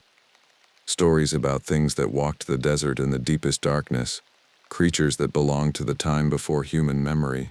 My great-grandmother had called them the Old Ones, beings that had been here when the world was young, before the Apache had crossed the great waters to come to this land. They guard the sacred places, she'd whispered during one of the winter ceremonies. They remember the oldest laws, the first agreements between the people and the earth. Sometimes they sleep for many years, but when someone breaks the old treaties, when someone goes where they should not go, she'd let the sentence hang unfinished. But her meaning had been clear enough. I thought about that now as I tried to peer into the darkness beyond my fire. Had I broken some ancient law by coming here? Was this place sacred in ways I'd never understood? The scraping stopped abruptly. For several heartbeats, the silence was complete. No sound except my own breathing and the soft crackling of burning wood. Then I heard something new. A low, wet sound, like something large breathing through fluid-filled lungs, and I saw them. They emerged from the darkness slowly, as if materializing from shadow itself. At first I thought my eyes were playing tricks, shapes that shifted and wavered like heat mirages. But as they moved closer to the edge of the firelight, their forms became horribly clear. They were low to the ground, wider than wolves but with backs that sloped awkwardly, as if their bodies couldn't quite hold themselves upright. Their skin wasn't furred or scaled, but smooth and mottled, like the hide of a toad stretched over muscles far too large for any natural creature. They moved with a wrong kind of coordination, their limbs bending at angles that hurt to look at. But it was their faces that made me forget how to breathe. Part boar, part reptile, with jaws that sagged open to reveal rows of uneven, jagged teeth. Their eyes reflected the firelight like chips of black glass, and when they tilted their heads to study me, I could see an intelligence there that was both alien and terrible. They weren't just animals hunting for food, they were something else entirely, something that thought and planned and remembered. I counted at least 5 of them, though the shifting shadows made it difficult to be certain. They had spread out in a loose semicircle around my camp, cutting off any escape route except the sheer rock wall behind me. As I watched, frozen with horror, they began to communicate with each other through a series of soft clicks and hisses like nothing I'd ever heard in the natural world. Every instinct screamed at me to run, but my grandfather's training held me still. Running would mark me as prey. Running would trigger whatever predatory response these things possessed. Instead, I forced myself to move slowly, deliberately, reaching for a burning branch from the fire. "Stay back," I said, my voice hoarse with fear. "I don't want trouble. I'll leave in the morning. Just stay back." The largest of the creatures, a massive thing with scars crisscrossing its hide, raised its head and made a sound that might have been laughter. A wet, choking noise that made my skin crawl. It took a step closer, and in the firelight I could see that its feet ended in claws that looked more like rusted metal than keratin. That's when I understood that talking wasn't going to help. Whatever these things were, they didn't care about human words or human fear. They had their own agenda, their own alien logic, and I was definitely part of it. In a burst of desperate adrenaline, I grabbed the burning branch and hurled it toward the largest creature. The firebrand arced through the air, trailing sparks, and for a split second the entire group was illuminated in harsh, dancing light. I saw them clearly then. Every grotesque detail of their impossible anatomy, every gleam of intelligence in their black eyes. The burning wood struck the ground near the largest creature's feet, and they all hissed in unison, shrinking back into the darkness. But they didn't flee. They were just repositioning, moving with an eerie coordination that suggested they'd done this before, many times. I kicked dirt over my campfire, plunging myself into darkness, hoping to confuse them long enough to gain some advantage. For a moment, the night was complete. No moon, no stars visible through the cloud cover that had moved in during the evening. I couldn't see my hand in front of my face, but I could hear them moving, their claws clicking against stone as they adjusted their positions. In the darkness, my other senses became acute. I could smell them now, a rank, earthy odor like wet clay mixed with something organic and rotting. I could feel the vibration of their movement through the soles of my boots, and I could sense them watching me with those terrible, patient eyes, waiting for me to make a mistake. I had 2 choices: stay put and hope they'd lose interest, or make a break for higher ground. The cliff face behind me rose about 30 feet to a narrow ledge that might be defensible. If I could reach it, I'd have the advantage of elevation and a limited number of approaches they could use to reach me. The decision was made for me when I felt something brush against my leg. A cold, damp touch that lingered like a slimy tendril reaching out from the darkness. I swatted at it, nearly losing my balance, but managed to stay upright. That settled it. I turned and ran for the cliff face, stumbling through the brush, feeling every thorn and rock bite into my legs. Behind me, I could hear them responding to my flight, a sound like wet breathing mixed with excited chittering. They were following, but they weren't rushing. They knew this country better than I did. They knew I had nowhere to go. My hands found the rough stone of the cliff and I began to climb, feeling for handholds in the darkness. The rock was volcanic basalt, porous and sharp, and it cut my fingers as I hauled myself upward. But pain was irrelevant now. Pain meant I was still alive. I could hear them gathering at the base of the cliff, their breathing harsh and excited. Some of them began to climb as well, their claws scraping against the stone with a sound like fingernails on a chalkboard. They were slower than I was on the vertical surface, but they were persistent, and they didn't seem to tire. 20 feet up, 25. My arms were shaking with exhaustion, and I could feel blood running down my forearms from a dozen small cuts. But the ledge was close now, just a few more feet. My reaching hand found level ground, and I hauled myself up onto the narrow shelf of stone. It was perhaps 4 feet wide and maybe 10 feet long. Not much room to maneuver, but it would have to do. I lay gasping for a moment, then rolled over to look down at my pursuers. They had gathered at the base of the cliff, their pale forms visible against the dark stone. Some were climbing, awkwardly but effectively, using their claws to find purchase in the rock. Others seemed to be evaluating different approaches, testing the cliff face for weaknesses. I began pulling loose rocks from the ledge, hurling them down at the climbing creatures. Each stone hit with a sickening thud, and I could hear them grunt with pain. But they kept coming, relentless in their pursuit.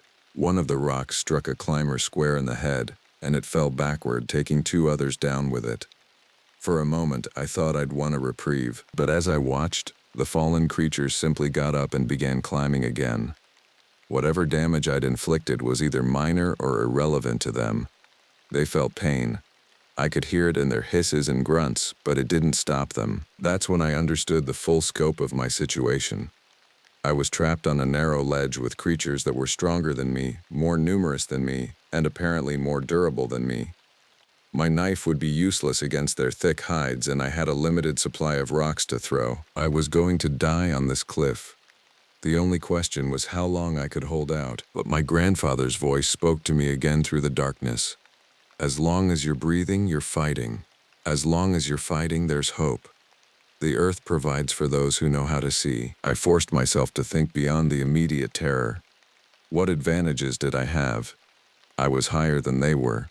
I had better night vision than most creatures, having spent the evening staring into a fire, and I was human, capable of using tools and strategy in ways that even intelligent predators couldn't match. The cliff face wasn't uniform. There were cracks and crevices, loose stones that could be pried free and used as weapons. And just above me, perhaps another 10 feet up, I could see what looked like the entrance to a shallow cave or a deeper ledge. I started climbing again, moving as quietly as possible. If I could reach that upper position before they gained the ledge, I might be able to defend a more secure position. Below me, I could hear them reaching my current level, their claws scraping against the stone as they pulled themselves up. The cave was deeper than it had looked from below, a natural hollow in the cliff face that extended back perhaps 15 feet into the rock. More importantly, it had a narrow entrance that would force them to approach one at a time. If I could control that bottleneck, I might be able to survive until dawn. I crawled to the back of the cave and turned to face the entrance, my knife ready. Outside, I could hear them discovering my abandoned ledge, their frustrated hisses echoing off the cliff face. They knew I was close. It wouldn't take them long to find me. But for the first time since this nightmare had begun, I felt like I might have a fighting chance. The cave was smaller than I'd hoped, barely large enough for me to crouch comfortably, with a ceiling that scraped against my back when I moved. But it had the advantage I'd been looking for. A narrow entrance that would force anything trying to reach me to come through one at a time. I pressed myself against the back wall, knife in hand, and waited. I didn't have to wait long. The first creature appeared at the mouth of the cave like a nightmare pulling itself from the earth's bowels. In the faint starlight that filtered down from above, I could see its grotesque features in horrible detail. The sagging jaw with its rows of broken teeth, the black eyes that reflected what little light there was like dark mirrors, the scarred hide that looked like it had been patched together from different animals. It paused at the threshold, tilting its massive head to one side as it studied me. There was something almost thoughtful in its posture, as if it was considering the best way to extract me from my hiding place. Then it began to squeeze its bulk through the opening, its claws scraping against the stone walls. I waited until it was halfway through, its movement constrained by the narrow space, then lunged forward with my knife. The blade struck its shoulder and sank perhaps 2 inches into the thick hide before hitting something that felt like gristle. The creature let out a sound that was part roar, part scream, and tried to swipe at me with one massive forepaw. The blow caught me across the chest and sent me tumbling backward into the cave wall. Stars exploded behind my eyes, and for a moment I couldn't breathe. But adrenaline kept me moving. I rolled to one side as another swipe from those terrible claws gouged chunks of rock from where my head had been. The creature was having trouble maneuvering in the confined space. Its size, which made it so terrifying in the open, was now a disadvantage. Every movement was clumsy, constrained by the low ceiling and narrow walls. I took advantage of its awkwardness to dart forward again, this time aiming for its eyes. The knife point scraped across its skull, missing the eye socket but opening a gash above its brow. Black blood, thick as motor oil, began to flow down its face. It backed out of the cave entrance, hissing in pain and frustration, and I could hear it communicating with the others in that clicking, chittering language. For a few minutes there was relative quiet. I used the time to examine my own injuries. My ribs felt like they might be cracked where the creature had hit me, and my breathing was painful. The cuts on my hands and arms from climbing the cliff had reopened, and I was losing more blood than I could afford. But I was alive, and for the moment I was safe. Then I heard a new sound from outside, a rhythmic scraping, like stone being worked against stone. It took me a moment to understand what they were doing, and when I did, my heart sank. They were widening the entrance. These things weren't just animals. They were using tools, or at least improvised techniques, to solve the problem of my defensive position. I could hear multiple creatures working, their claws in the rough stone creating a steady grinding noise that echoed off the cliff face. I had perhaps an hour before they finished their work. After that, they'd be able to pour into the cave in numbers, and my knife would be useless against multiple attackers in such a confined space. I had to move. Now, I crawled to the entrance and peered out. 3 of the creatures were working at the opening, using jagged pieces of volcanic rock to chip away at the softer stone around the cave mouth. 2 others stood guard, their attention focused on the work, but their positioning left a narrow gap. A route that might take me to the top of the cliff if I was fast enough and quiet enough. Like a hunter, I reminded myself. Not like prey. I took off my boots and tied them to my belt. Bare feet would give me better grip on the rock and move more quietly. Then I checked the knife one more time, made sure it was secure in its sheath, and prepared to move. The climb above the cave was nearly vertical, but the volcanic rock was rough and provided good handholds. I moved slowly at first, testing each grip before committing my weight to it. The creatures below were so focused on their excavation that they didn't notice my movement. I was perhaps 10 feet above the cave when one of the guards looked up and saw me. It let out a piercing shriek that immediately brought the others to attention. The scraping stopped and I could hear them scrambling to reposition themselves. There was no point in stealth now. I began climbing as fast as I could, my torn hands screaming in protest as I hauled myself up the cliff face. Behind me, I could hear them beginning their own ascent, their claws finding purchase in the stone with terrifying efficiency. The top of the cliff was only 20 feet away, but it might as well have been 20 miles. My arms were shaking with exhaustion, and I could feel my grip weakening with each movement.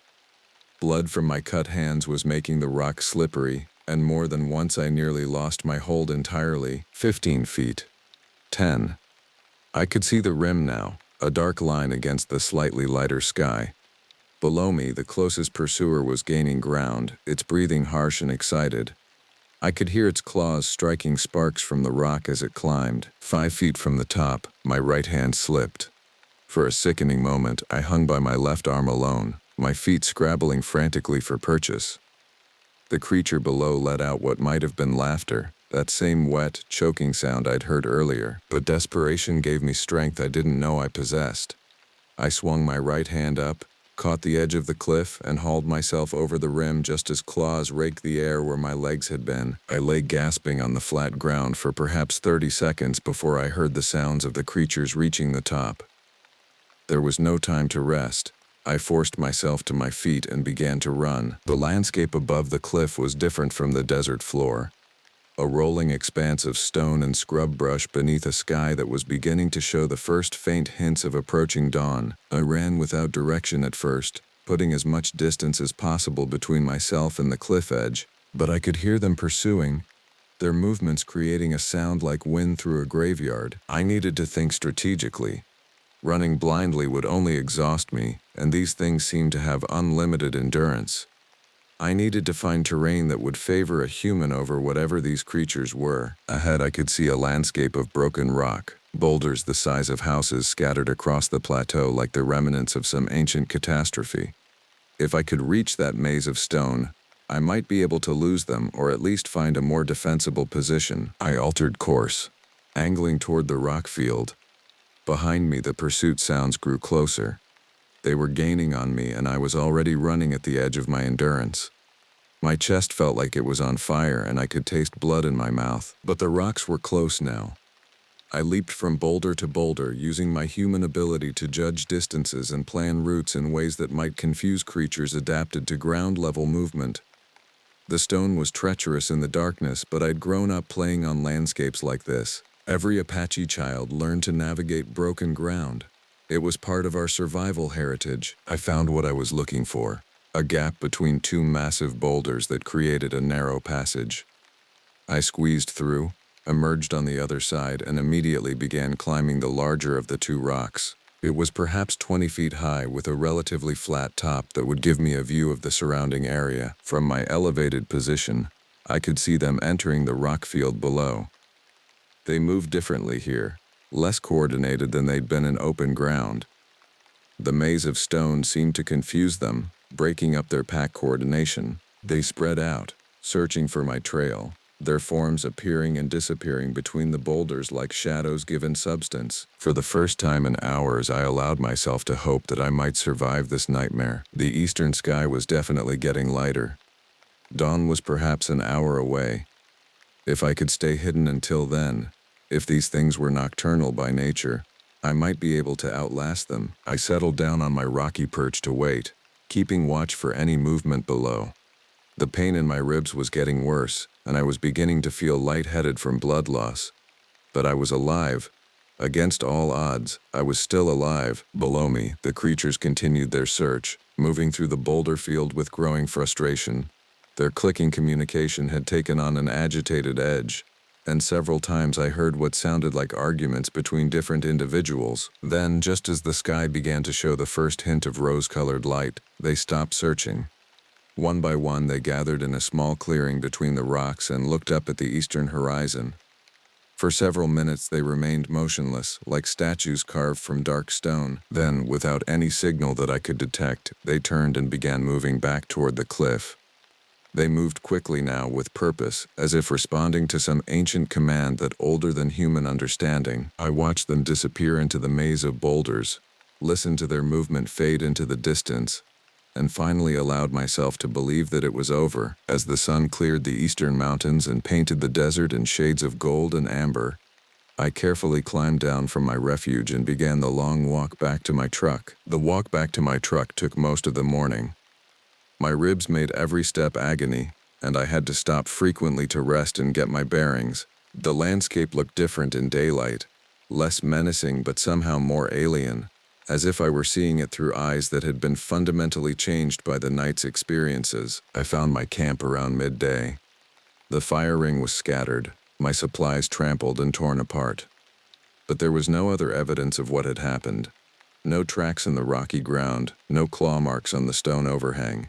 If not for my injuries and the bloodstains on my torn clothing, I might have been tempted to dismiss the entire experience as some kind of elaborate nightmare. But the silence was still there.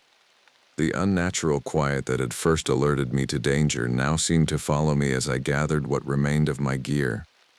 No birds sang, no insects hummed. Even the wind seemed muted, as if the very air was reluctant to make sound in this place. I drove back to Mimbres slowly, my hands shaking on the steering wheel. Every shadow beside the road made me tense.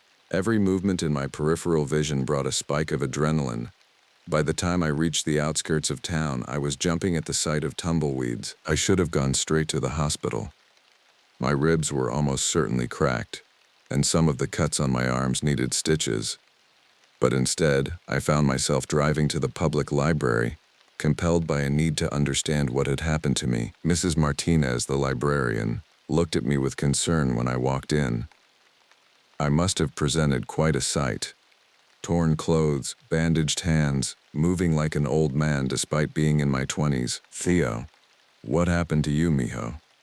You look like you've been in a fight with a mountain lion." "Something like that," I said, forcing a smile that felt more like a grimace. "Mrs. Martinez, do you have any old newspaper archives? Anything about unusual incidents in the desert? Maybe disappearances or strange sightings?" She led me to a back room where bound volumes of the Mimbres Valley News stretched back almost 50 years. I started with the most recent editions and worked backward, scanning headlines for anything that might relate to my experience. It took 3 hours to find the first reference. A small item from 1987, buried on page 4, "Local rancher reports livestock killings." The article was brief, but it mentioned cattle found torn apart near the same general area where I'd been camping. The kills were attributed to coyotes or wild dogs, but the rancher was quoted as saying he'd never seen anything like it. I kept searching. More articles appeared as I went further back in time. A hiker who'd gone missing in 1978 and was never found, though his campsite was discovered torn apart. A prospector in 1965 who claimed to have seen things that ain't natural moving through the desert at night. Each incident was dismissed by authorities, explained away as animal attacks or exposure or simple human error, but the pattern was clear to anyone willing to see it. For decades, people had been encountering something in that part of the desert, something that left few witnesses and even fewer believers. The oldest reference I found was from 1943, and it was different from the others. The headline read, "Apache Elder Speaks of Ancient Guardians." It was an interview with a man named Joseph Crow Feather, who was described as being nearly 100 years old at the time. According to the article, Crow Feather had been speaking to a gathering of tribal members about the old stories, the ones that weren't usually shared with outsiders. He talked about beings that guarded certain places in the desert, places that had been sacred since the beginning of time. They'd been there since before the people came, he was quoted as saying. Before the Spanish, before the Mexicans, before the White Eyes. They remember the first agreements, the first laws between our people and the earth. Most times they sleep, but when someone goes where they shouldn't go, when someone breaks the old treaties, the article noted that the elder had paused here, as if reluctant to continue. Then they wake up, and they remind the people that some places are not for us. When asked what these guardians looked like, Crow Feather had described creatures that matched exactly what I'd encountered. Low-slung bodies, mottled skin, intelligence that was alien but unmistakable.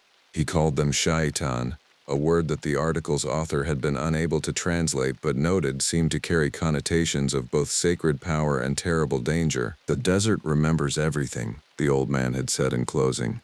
"Every step, every breath, every drop of blood that falls on the sacred ground. And sometimes, when the memories are too strong, the land strikes back." I sat in the library's back room as afternoon shadows grew long outside the windows, staring at that yellowed newspaper clipping until the words seemed to burn themselves into my mind. Joseph Crow Feather had died 3 months after giving that interview, according to a brief obituary I found in a later edition. He'd taken most of his knowledge with him to the grave, but he'd left enough. Enough to let me know that what I'd experienced wasn't madness or hallucination. It was real. It was ancient, and it was still out there, waiting in the darkness beyond the firelight. I photocopied the articles I'd found and drove home as the sun was setting. In my small apartment, I spread the clippings across my kitchen table and tried to make sense of what I'd learned. The pattern of incidents wasn't random. They all clustered around certain areas of the desert, places that might have been sacred sites to my ancestors. Places where the old agreements between the people and the land were still in effect. Had I violated some ancient law by camping where I had? Was that isolated spot one of the places Joseph Crow Feather had warned about? I thought about the petroglyphs I'd seen during my day of hiking, the serpentine line that had seemed to writhe under my fingers, Had that been a warning marker? A sign that I'd been too ignorant to read? I called my mother that night, something I didn't do nearly often enough. We talked about family news, work, the weather. Finally, I worked up the courage to ask about my grandfather's stories. "Hee-ho, why are you asking about those old tales?" she said. "You never paid much attention to them when you were young." "I'm older now," I said. "I think maybe I'm ready to listen." She was quiet for a long moment. Then, "There are stories that aren't for everyone to hear, Theo. Stories that carry responsibility. Your grandfather knew which ones to tell and which ones to keep quiet. He said some knowledge was dangerous if you weren't prepared for it." "What if I need to know? What if it's important?" Another pause. "Has something happened? You sound different," I almost told her then. Almost described everything I'd experienced in that terrible night in the desert. But something held me back. The same instinct that had kept Apache people's deepest knowledge protected for centuries. Some things were too powerful to speak carelessly. "Just curious," I said finally. "Just trying to understand where I come from." "Come visit soon," she said. "There are people here who knew your grandfather well. People who might be willing to share some of the stories, if they think you're ready to hear them." After I hung up the phone, I sat in my apartment for a long time, thinking about the choices ahead of me. I could pretend that what had happened in the desert was just a nightmare brought on by isolation and an overactive imagination. I could go back to my construction job and my city life and never venture into the deep desert again. Or I could accept that I'd encountered something real, something that connected to the deepest roots of my people's understanding of the world. I could try to learn more, to understand the ancient agreements that still govern certain places in the American Southwest. The smart choice was obvious. The safe choice was to forget and move on. But as I looked at the newspaper clippings spread across my table, at Joseph Crowfeather's words about the land remembering everything, I knew I wouldn't be able to forget. What I'd experienced had changed me, marked me in ways I was only beginning to understand. "The land remembers," the old man had said. And now so did I. 3 weeks later, I found myself driving toward the reservation where my mother lived, ready to seek out the keepers of the old stories, ready to learn what it meant to live in a world where some places still belonged to powers older than human memory. Behind me, the desert stretched toward the horizon, beautiful and terrible and full of secrets that most people would never even suspect. But I knew they were there now.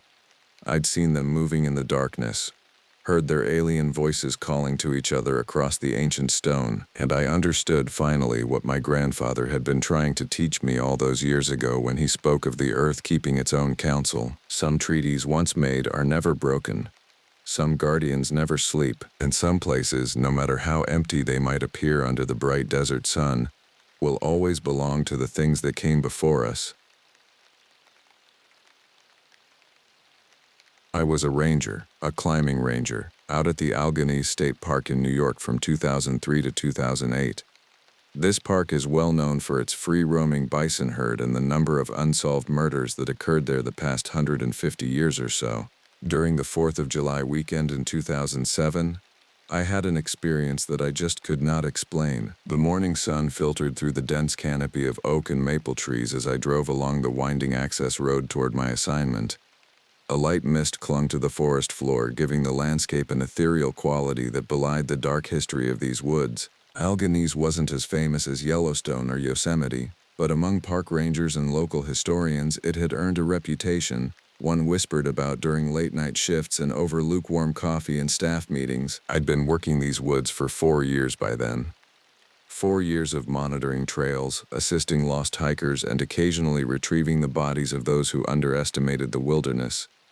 But nothing in my training had prepared me for what awaited me that weekend. The park sprawled across nearly 60,000 acres of pristine wilderness in upstate New York, divided by Route 98, a 2-lane blacktop that served as the main artery through the reserve. To the west lay the main campgrounds, visitor center, and administrative buildings. My assignment that weekend was the eastern sector, less developed, more remote, and housing the infamous Allegheny Cemetery, which predated the park's establishment by over a century. I was assigned to the eastern side of the park to staff the entrance booth and hiking trails on the other side of Route 98 from the main campground. There was also a designated picnic area that was quite further back in the woods. I drove into the park and parked my Hummer in the parking lot behind the picnic area. After sitting in the vehicle for a few moments, I got out to open the gate that leads to the picnic area. The metal gate creaked as I swung it open, the sound echoing through the otherwise quiet forest. The morning air carried the sweet scent of pine and the earthy aroma of damp soil. A raven cawed somewhere in the distance, its call bouncing off the ancient trees that stood like silent sentinels around the clearing. As I was walking back out to my vehicle, I noticed a family of 4 sitting on the table. They were in the process of unpacking their food. I greeted them kindly, opened the gate, and drove up to the booth. The father nodded in acknowledgement, his attention focused on distributing sandwiches to 2 children who looked to be around 8 and 10. The mother was arranging containers of potato salad and fruit on the weathered wooden table. They seemed like any other family enjoying the holiday weekend, unaware of the park's darker reputation. I was expecting that I would be the only ranger on duty for the rest of the weekend. I was wrong. I was actually the 3rd ranger assigned there. I arrived a little bit before noon, and 1 ranger had just left. The ranger station was a modest structure, a small wooden booth with large windows facing the entrance road, equipped with a radio, first aid supplies, maps, and various brochures about the park's wildlife and history. A worn desk occupied the center, its surface covered with paperwork and a coffee-stained map of the eastern sector. The walls were adorned with safety notices, wildlife identification charts, and a faded photograph of the park's founding ceremony in 1922. Mark Devereaux, a seasoned ranger in his 50s with a salt and pepper beard, was just gathering his things as I arrived. His eyes were sunken, dark circles beneath them suggesting he hadn't slept well. "Rough night?" I asked, setting my backpack down on the desk. "Something like that," he replied, his voice gruff. "Been hearing strange noises out by the old cemetery. Probably just coyotes, but still kept me up." He paused, looking out the window toward the dense woods that surrounded us. "Be careful out there today, more people than usual. Holiday weekend and all. Any issues I should know about?" I asked, scanning the logbook for entries. Mark hesitated, his hand resting on the doorframe. "Nothing specific. Just keep your radio close. Cell reception is spotty at best out here." With that cryptic warning, he left, the door swinging shut behind him with a finality that sent an inexplicable chill down my spine. Little did I know that his caution would prove prophetic in the hours to come. It was a beautiful day and people were out in droves.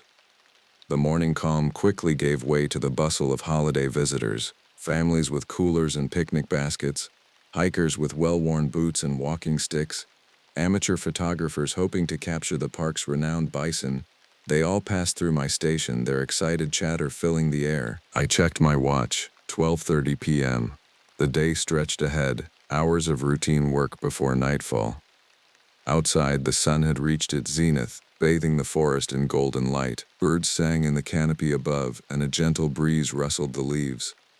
It was the very picture of serenity. Yet as I looked out toward the dense woodline where the maintained trails gave way to wilderness, I couldn't shake a growing sense of unease. Something about the shadows between the trees seemed deeper than they should have been, as if the darkness there was somehow more concentrated, more aware. I dismissed the thought as professional paranoia, an occupational hazard for anyone who had worked long enough in remote wilderness areas. But as the day wore on, that feeling would return, stronger and more insistent, until it became impossible to ignore. The radio crackled with static, a burst of white noise that made me jump despite myself. I reached for it, expecting to hear the voice of another ranger, but there was only silence on the other end. Just another quirk of the aging equipment, I told myself. Nothing more. I couldn't have been more wrong. I had quite a bit of traffic at one point. I was helping 3 separate groups of people, all with their own issues of some kind. There was a delay in water supply, apparently. So I was calling utility companies to try and fix them. I also had to give 2 people different directions since they weren't sure where to go. The afternoon progressed in a blur of activity. A middle-aged couple from Connecticut needed directions to Black Rock Trail, a moderately difficult hike that offered spectacular views of the valley. A young family with 3 small children was concerned about bison sightings near the picnic areas. A group of college students wanted information about the historical sites within the park, particularly the old cemetery that dated back to the 1830s. "Is it true what they say about the cemetery?" one of the students asked, leaning against the counter of my booth. He was lanky, with thick-framed glasses and an eagerness that reminded me of myself at that age.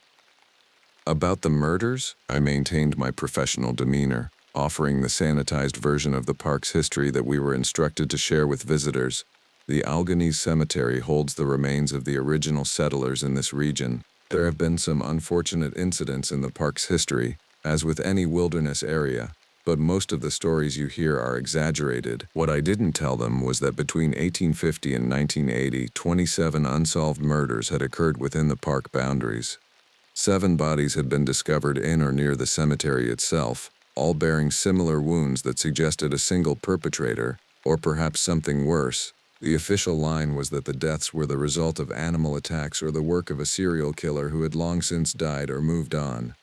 But among the rangers there were whispers of something else, something that defied conventional explanation. The phone rang, pulling me from these dark thoughts. It was the utility company, confirming they would send someone to check the water supply issues at the main campground. I'm not sure how long I had been occupied with these tasks, but I was beginning to notice it was getting a little darker than usual earlier. The sunlight that had been streaming through the windows of the booth now seemed muted, as if filtered through a thin veil. I checked my watch. 3:45 p.m., too early for sunset, even accounting for the surrounding mountains that sometimes cast the eastern sector into premature shadow. I stepped outside, scanning the sky. Clouds had rolled in, heavy and gray, promising rain. But there was something odd about them. They seemed concentrated directly above the park, as if drawn to this specific location. The meteorological report that morning had predicted clear skies throughout the holiday weekend. The daylight savings time change had just occurred, and I was getting ready to check the woods on the other side of the picnic area. The shift in time had thrown off my internal clock, making the premature darkness seem even more disorienting. I radioed the main station to ask about the weather, but received only static in response. The radio had been functioning perfectly all morning, which made the sudden communication failure concerning. I checked the battery. Full charge. The issue had to be on the receiving end, or perhaps something was interfering with the signal. As I adjusted the frequency, trying to establish contact, I became aware of a gradual change in the atmosphere around me. The cheerful sounds of visitors had diminished, replaced by an unnatural quiet that seemed to press against my eardrums. The birds had fallen silent. Even the ever-present rustle of leaves in the breeze had ceased. Then I noticed a car coming down the side of the road. The road was a secondary access and led to a small picnic area and the Alganese Cemetery, which is quite old. I was surprised to see the car come out of nowhere, so I got back behind the booth and watched. It drove up to the area and stopped. I was puzzled. It was a black sedan, older model, with tinted windows that made it impossible to see the occupants clearly. The vehicle moved slowly, almost hesitantly, as if the driver was uncertain of their destination or deliberately trying to avoid attention because I thought the area was closed. The driver and the passenger got out, looked around, and got back into the vehicle very suspiciously. They drove out of the area and out of sight. During their brief emergence from the car, I had managed to catch only glimpses of the visitors, a man and a woman, both dressed in dark clothing, their faces obscured by the growing shadows. There was something methodical about their movements, as if they were searching for something specific. They hadn't carried any picnic supplies or hiking equipment, unusual for visitors to this remote section of the park. I immediately went to the booth and found the key to the radio we carried with us. I called the on-call ranger and told him about the incident and that the two seemed very sketchy, like they were looking for something. I also told him about the other rangers assigned to the area. "This is Reynolds," I said into the radio, keeping my voice low despite the fact that I was alone. "I've got a suspicious vehicle at the cemetery access road. 2 occupants, behaving strangely. Can you run the plates?" I recited the license number I'd managed to note down. After a moment of static, the voice of Jim Harker, the on-call ranger, crackled through the speaker. Jim was a veteran, both of the Marines and the Park Service, with 20 years of experience in Alganese. If anyone knew the park's secrets, it was him. "Can't access the database right now, systems down," he replied. But I know that road's supposed to be closed for maintenance. Nobody should be there. That's what I thought. They were looking around like they were searching for something, maybe related to the break-in at the archives last month. Jim's voice was thoughtful. Those historical society records about the cemetery that went missing, I hadn't made that connection, but now it seemed significant. In June, someone had broken into the park's administrative building and stolen specific files relating to the Allegheny Cemetery, burial records from the 1860s, and reports of incidents that had occurred there over the decades. Could be, I agreed. Want me to follow them? Negative. Stay at your post. I'll alert the others and swing by your location when my shift ends at 8 p.m. Just keep an eye out if they return. He said there was nothing he could do until the shift ended at around 8 p.m. I watched the road for a little while longer and noticed the light was now getting dimmer. The clouds overhead had thickened, turning the afternoon into a premature twilight. A distant rumble of thunder echoed through the valley, though no rain had yet fallen. Visitors began to pack up, sensing the approaching storm. The family I had seen earlier hurried past my booth. The children, now subdued, clutching their parents' hands tightly. The father nodded to me as they passed, his earlier relaxed demeanor replaced by tension. "Is the main road still open?" he asked, his voice hushed. "We'd like to get back to our cabin before the storm hits." "Yes, sir," I assured him. "Route 98 is clear all the way through. Drive safely." As they disappeared down the road, I felt a growing isolation. The picnic areas were emptying, the hiking trails clearing of visitors. Soon I would be alone in this section of the park with only the ancient trees and whatever secrets they harbored for company. I decided to check out the woods to the west of the picnic area. Despite the approaching storm and growing darkness, I had a responsibility to ensure all visitors had safely left the more remote sections before weather conditions deteriorated further. The area was quite hard to access and required some bushwhacking. Before leaving the relative safety of the booth, I checked my equipment. Flashlight, radio, first aid kit, park map, compass, and the standard issue .38 revolver that rangers carried for protection against aggressive wildlife. I hesitated, then added extra batteries for the flashlight and radio. Something told me I might need them. As I stepped out into the gathering gloom, the first fat droplets of rain began to fall, pattering against the leaves overhead.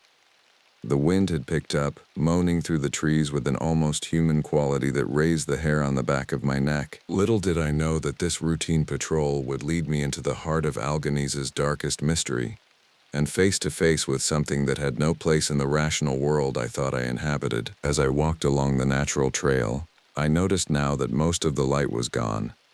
The forest had transformed, no longer the welcoming woodland of the morning, but a labyrinth of twisted shadows and obscured paths. The rain fell in a steady patter, creating a percussive backdrop to the occasional distant rumble of thunder. I stopped and looked around, noticed that it had now become very quiet, just about no sounds whatsoever. The absence of natural forest sounds was jarring. No birds calling, no small animals rustling in the undergrowth, not even the buzz of insects that typically filled the summer air. It was as if all wildlife had fled, leaving behind an empty shell of a forest. My boots sank slightly into the rain-softened earth as I made my way deeper into the woods. The maintained trail gradually gave way to a less defined path, overgrown in places where nature had begun to reclaim territory. Ancient trees loomed overhead, their branches intertwining to form a cathedral-like canopy that blocked what little daylight remained. The further I ventured from the picnic area, the more oppressive the silence became. My breathing and heartbeat seemed unnaturally loud in the vacuum of sound. The rhythmic squelch of my footsteps in the muddy ground marked my progress like a metronome counting down to something inevitable. I began to walk more quickly. I had a bad feeling about being out there, alone. 15 years of wilderness experience had honed my instincts, and every one of them was now screaming in alarm. This wasn't just the natural wariness of a human alone in the wild. This was something primal. A deep-seated recognition of danger that bypassed conscious thought. The rain intensified, droplets finding their way through the canopy to strike my face and neck with cold persistence. I pulled up the collar of my uniform jacket, more for comfort than any real protection from the elements. My flashlight beam cut through the gathering darkness, illuminating a narrow corridor of visibility that seemed to close in behind me as I passed. I checked my watch. 6:27 p.m. Less than 2 hours until Jim would arrive at the booth. I had ventured perhaps 3/4 of a mile from the picnic area, following the faint trail that led toward the western boundary. My original plan had been to complete a circuit back to the booth, but the deteriorating conditions and my growing unease made me consider turning back. That's when I heard it. A sound so subtle that at first I thought I had imagined it. A soft cracking of twigs somewhere to my left, just beyond the reach of my flashlight beam. I froze, listening intently. Nothing. Then it came again, closer this time. Not the random sounds of forest debris falling or branches swaying in the wind, but the deliberate movement of something large. Something trying to move quietly but not quite succeeding. "Hello," I called out, my voice sounding thin and vulnerable in the vast silence. "Park Service. Is someone there?" No response came, but the sounds of movement stopped abruptly. Whatever was there was now still, perhaps listening just as I was. I reached for my radio, intending to contact Jim, but hesitated. What would I say? That I was spooked by forest noises? That I had a bad feeling? He was an hour and a half away at best. I would sound like a rookie on their first solo patrol. I decided to continue, but altered my course to loop back toward the booth rather than pressing deeper into the woods. The rain had formed small rivulets that snaked across the path, turning sections into slippery mud that threatened my footing with each step. As I was making my way along the trail, I heard something walking towards me. Not parallel to my path as before, but directly approaching. I stopped and listened. I swear that I could hear breathing, heavy rhythmic breathing that didn't belong to any animal I recognized from my years in these woods. The rational part of my mind suggested a bear. Black bears were common in the park, though rarely aggressive unless surprised or defending cubs. But this didn't move like a bear. Bears have a distinctive gait, a rolling motion that's unmistakable to experienced woodsmen. This moved with purpose, with a bipedal stride that sent ice through my veins. I was scared, but somehow managed to get out my flashlight and turn it on. My hands trembled slightly as I directed the beam toward the source of the sounds. At first I saw nothing but trees and underbrush, shadows dancing in the wavering light. Then movement. A massive shadow detached itself from the darkness between two ancient oaks, stepping into the edge of my flashlight's reach. The beam of light illuminated the area in front of me, and I finally saw what was standing about 15 feet in front of me.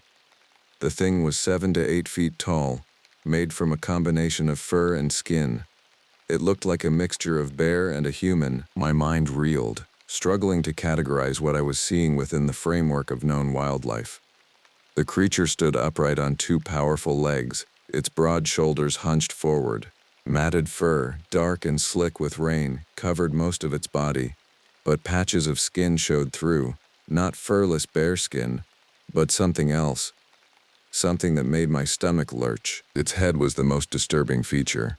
Too elongated for a bear, with a pronounced snout and small deep-set eyes that reflected my flashlight with an unnatural red glow. Those eyes held intelligence, awareness, and malice. This was no mindless animal. Whatever this thing was, it was studying me with calculated interest. I raised the radio to my mouth to call the on-call ranger again when it let out the most terrifying growl that I've ever heard. A deep, reverberating sound that seemed to contain layers of tones, almost like words buried within an animal's threat display. The hair on my arm stood on end, and a cold sweat broke out across my skin despite the rain. It raised its right arm and lunged at me, but I turned and ran as fast as I could down the trail. The arm I had glimpsed ended not in a paw but in something horrifyingly hand-like, with elongated fingers tipped with curved yellowed claws. My training abandoned me in that moment. All the protocols for wildlife encounters, stand your ground, make yourself look large, back away slowly, evaporated in the face of pure instinctual terror.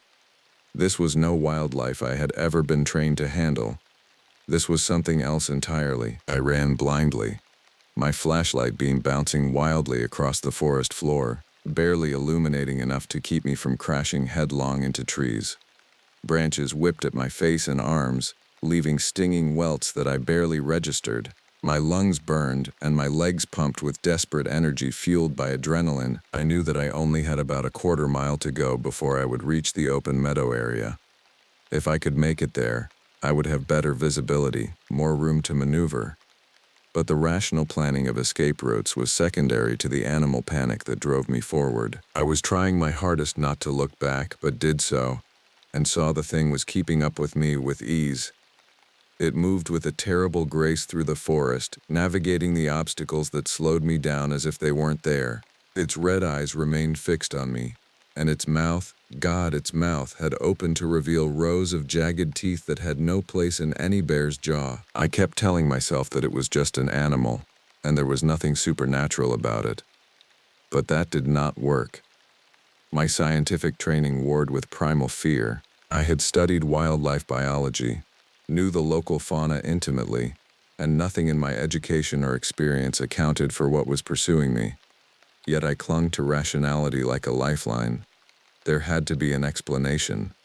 A mutated bear, an undiscovered species, something, anything other than the impossible. The sound of its pursuit was terrifying. Not just the crashing of a large body through underbrush, but an occasional guttural vocalization that seemed almost like twisted attempts at speech.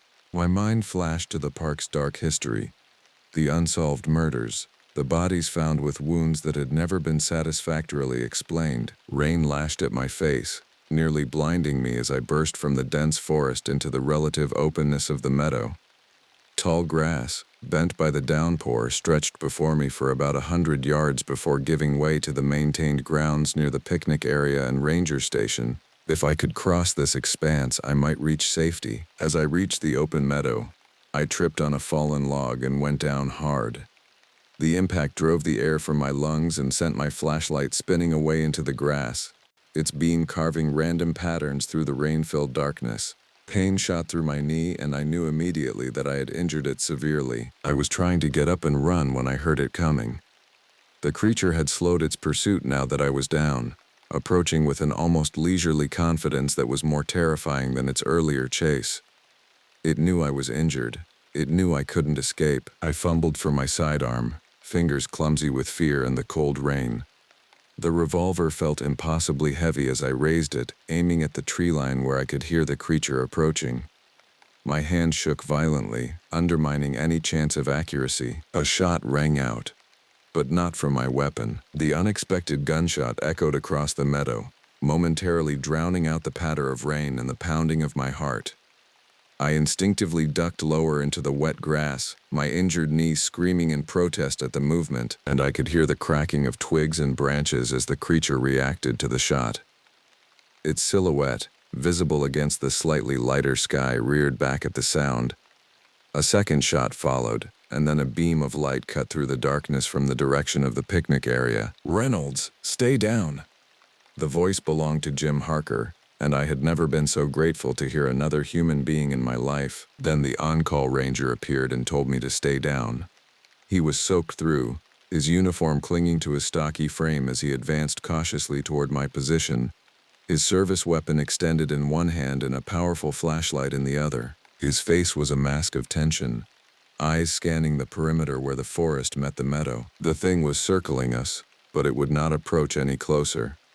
We could hear it moving through the underbrush, occasionally visible as a massive shadow passing between trees at the edge of the clearing.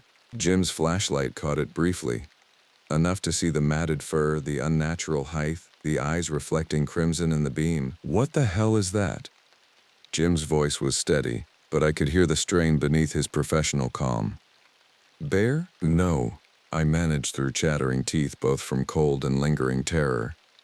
"Not a bear." "I don't know what it is." Jim nodded grimly, keeping his weapon trained on the tree line where the creature continued its circling. "Can you walk?" I tried to put weight on my injured knee and nearly collapsed again. "Not well," I admitted. "I think I tore something when I fell." "All right, we're going to move together slowly. Lean on me." Jim's eyes never left the forest edge as he helped me to my feet.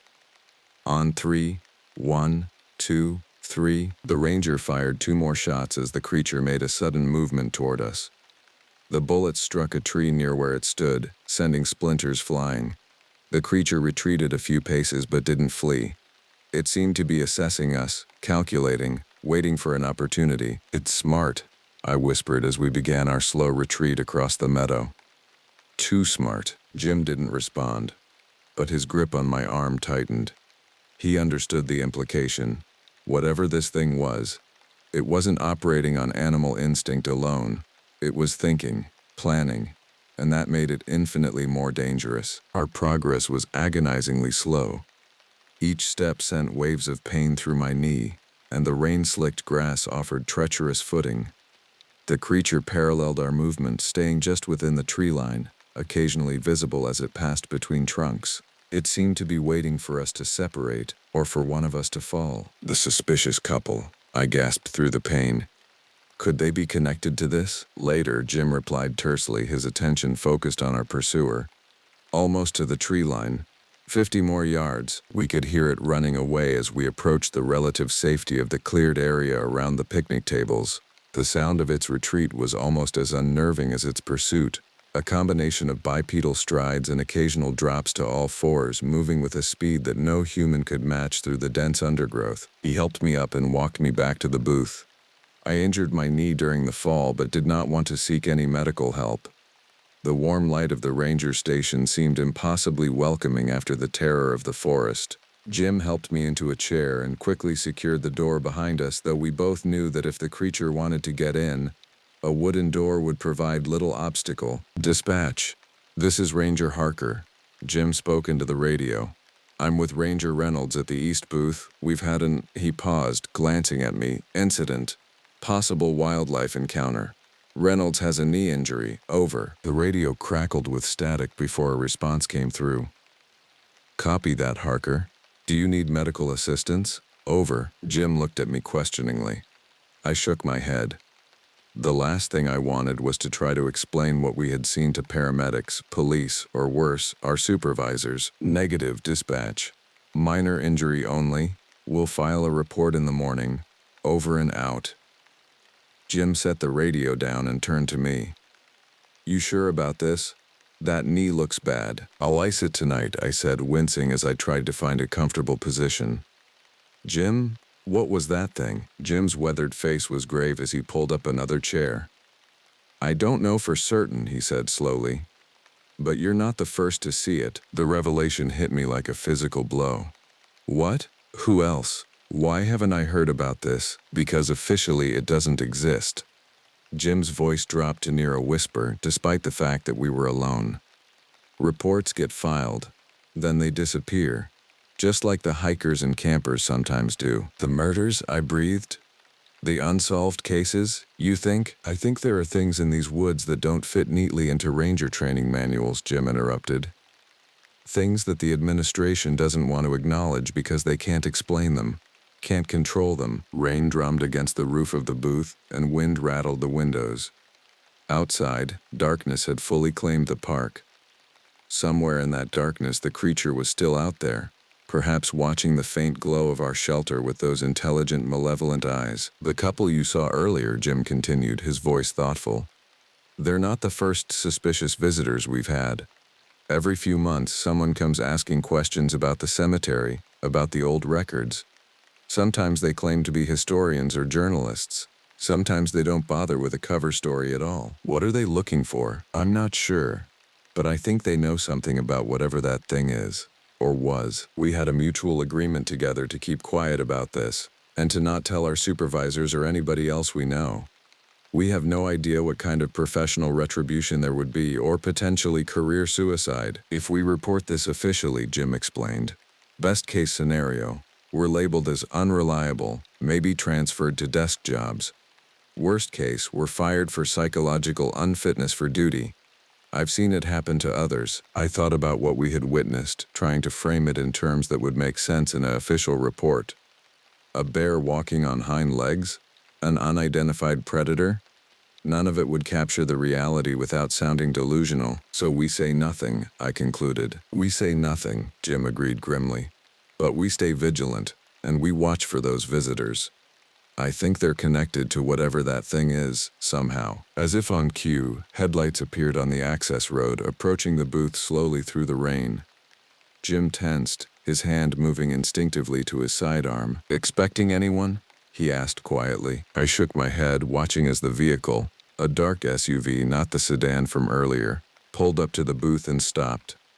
Through the rain-streaked windshield, I could make out the silhouettes of two men in the front seats. Even through the distortion of rain and glass, there was something official about their posture. "Government," Jim murmured, echoing my thoughts. "I'd bet my pension on it." The driver's door opened, and a man stepped out into the rain. He was tall, dressed in a dark suit despite the weather and wilderness setting. He approached the booth with purposeful strides, seemingly unbothered by the downpour. His companion remained in the vehicle, watching. Jim opened the door slightly. "Park's closed, sir. Can I help you?" The man produced an ID wallet, flipping it open to reveal a badge and credentials. "Agent Thomas Blackwood, Department of Interior, Special Resource Management Division. I need to speak with you about an incident report that came through dispatch approximately 20 minutes ago." Jim's expression remained neutral, but I could see the tension in his shoulders. "Just a minor wildlife encounter. Nothing that warrants federal attention." Blackwood's face remained impassive. "Nevertheless, I'd like a full statement from both of you." Now, the way he said it made it clear this wasn't a request. Jim stepped back, allowing the agent to enter the small booth. Water dripped from Blackwood's coat onto the wooden floor as he surveyed the space, his gaze lingering on my injured knee before meeting my eyes with an intensity that was almost physical. "Ranger Reynolds, is it?" he asked, though I hadn't introduced myself. "Why don't you tell me exactly what you saw in those woods?" For the next 2 hours, Agent Blackwood questioned us methodically about the encounter.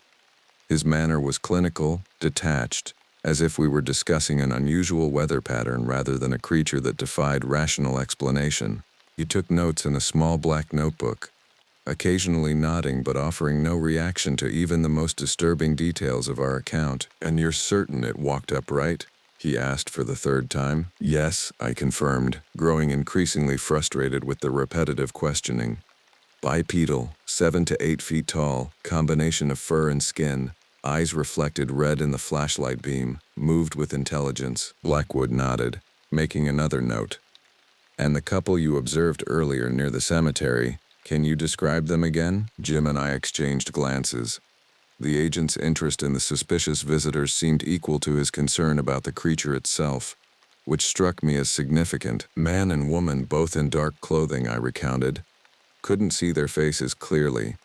They seemed to be searching for something specific." "Did they access the cemetery itself?" "Not that I saw. They just looked around the parking area and left." Blackwood closed his notebook with deliberate precision.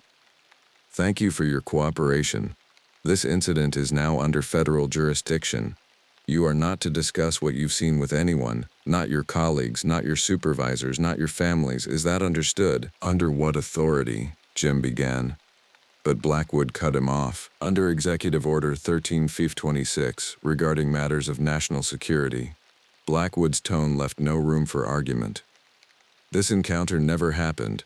Your official report will state that you investigated possible wildlife disturbance and found nothing of note." "And if we don't comply?" I asked, a surge of defiance pushing through my exhaustion and pain. Blackwood's expression didn't change, but his eyes hardened.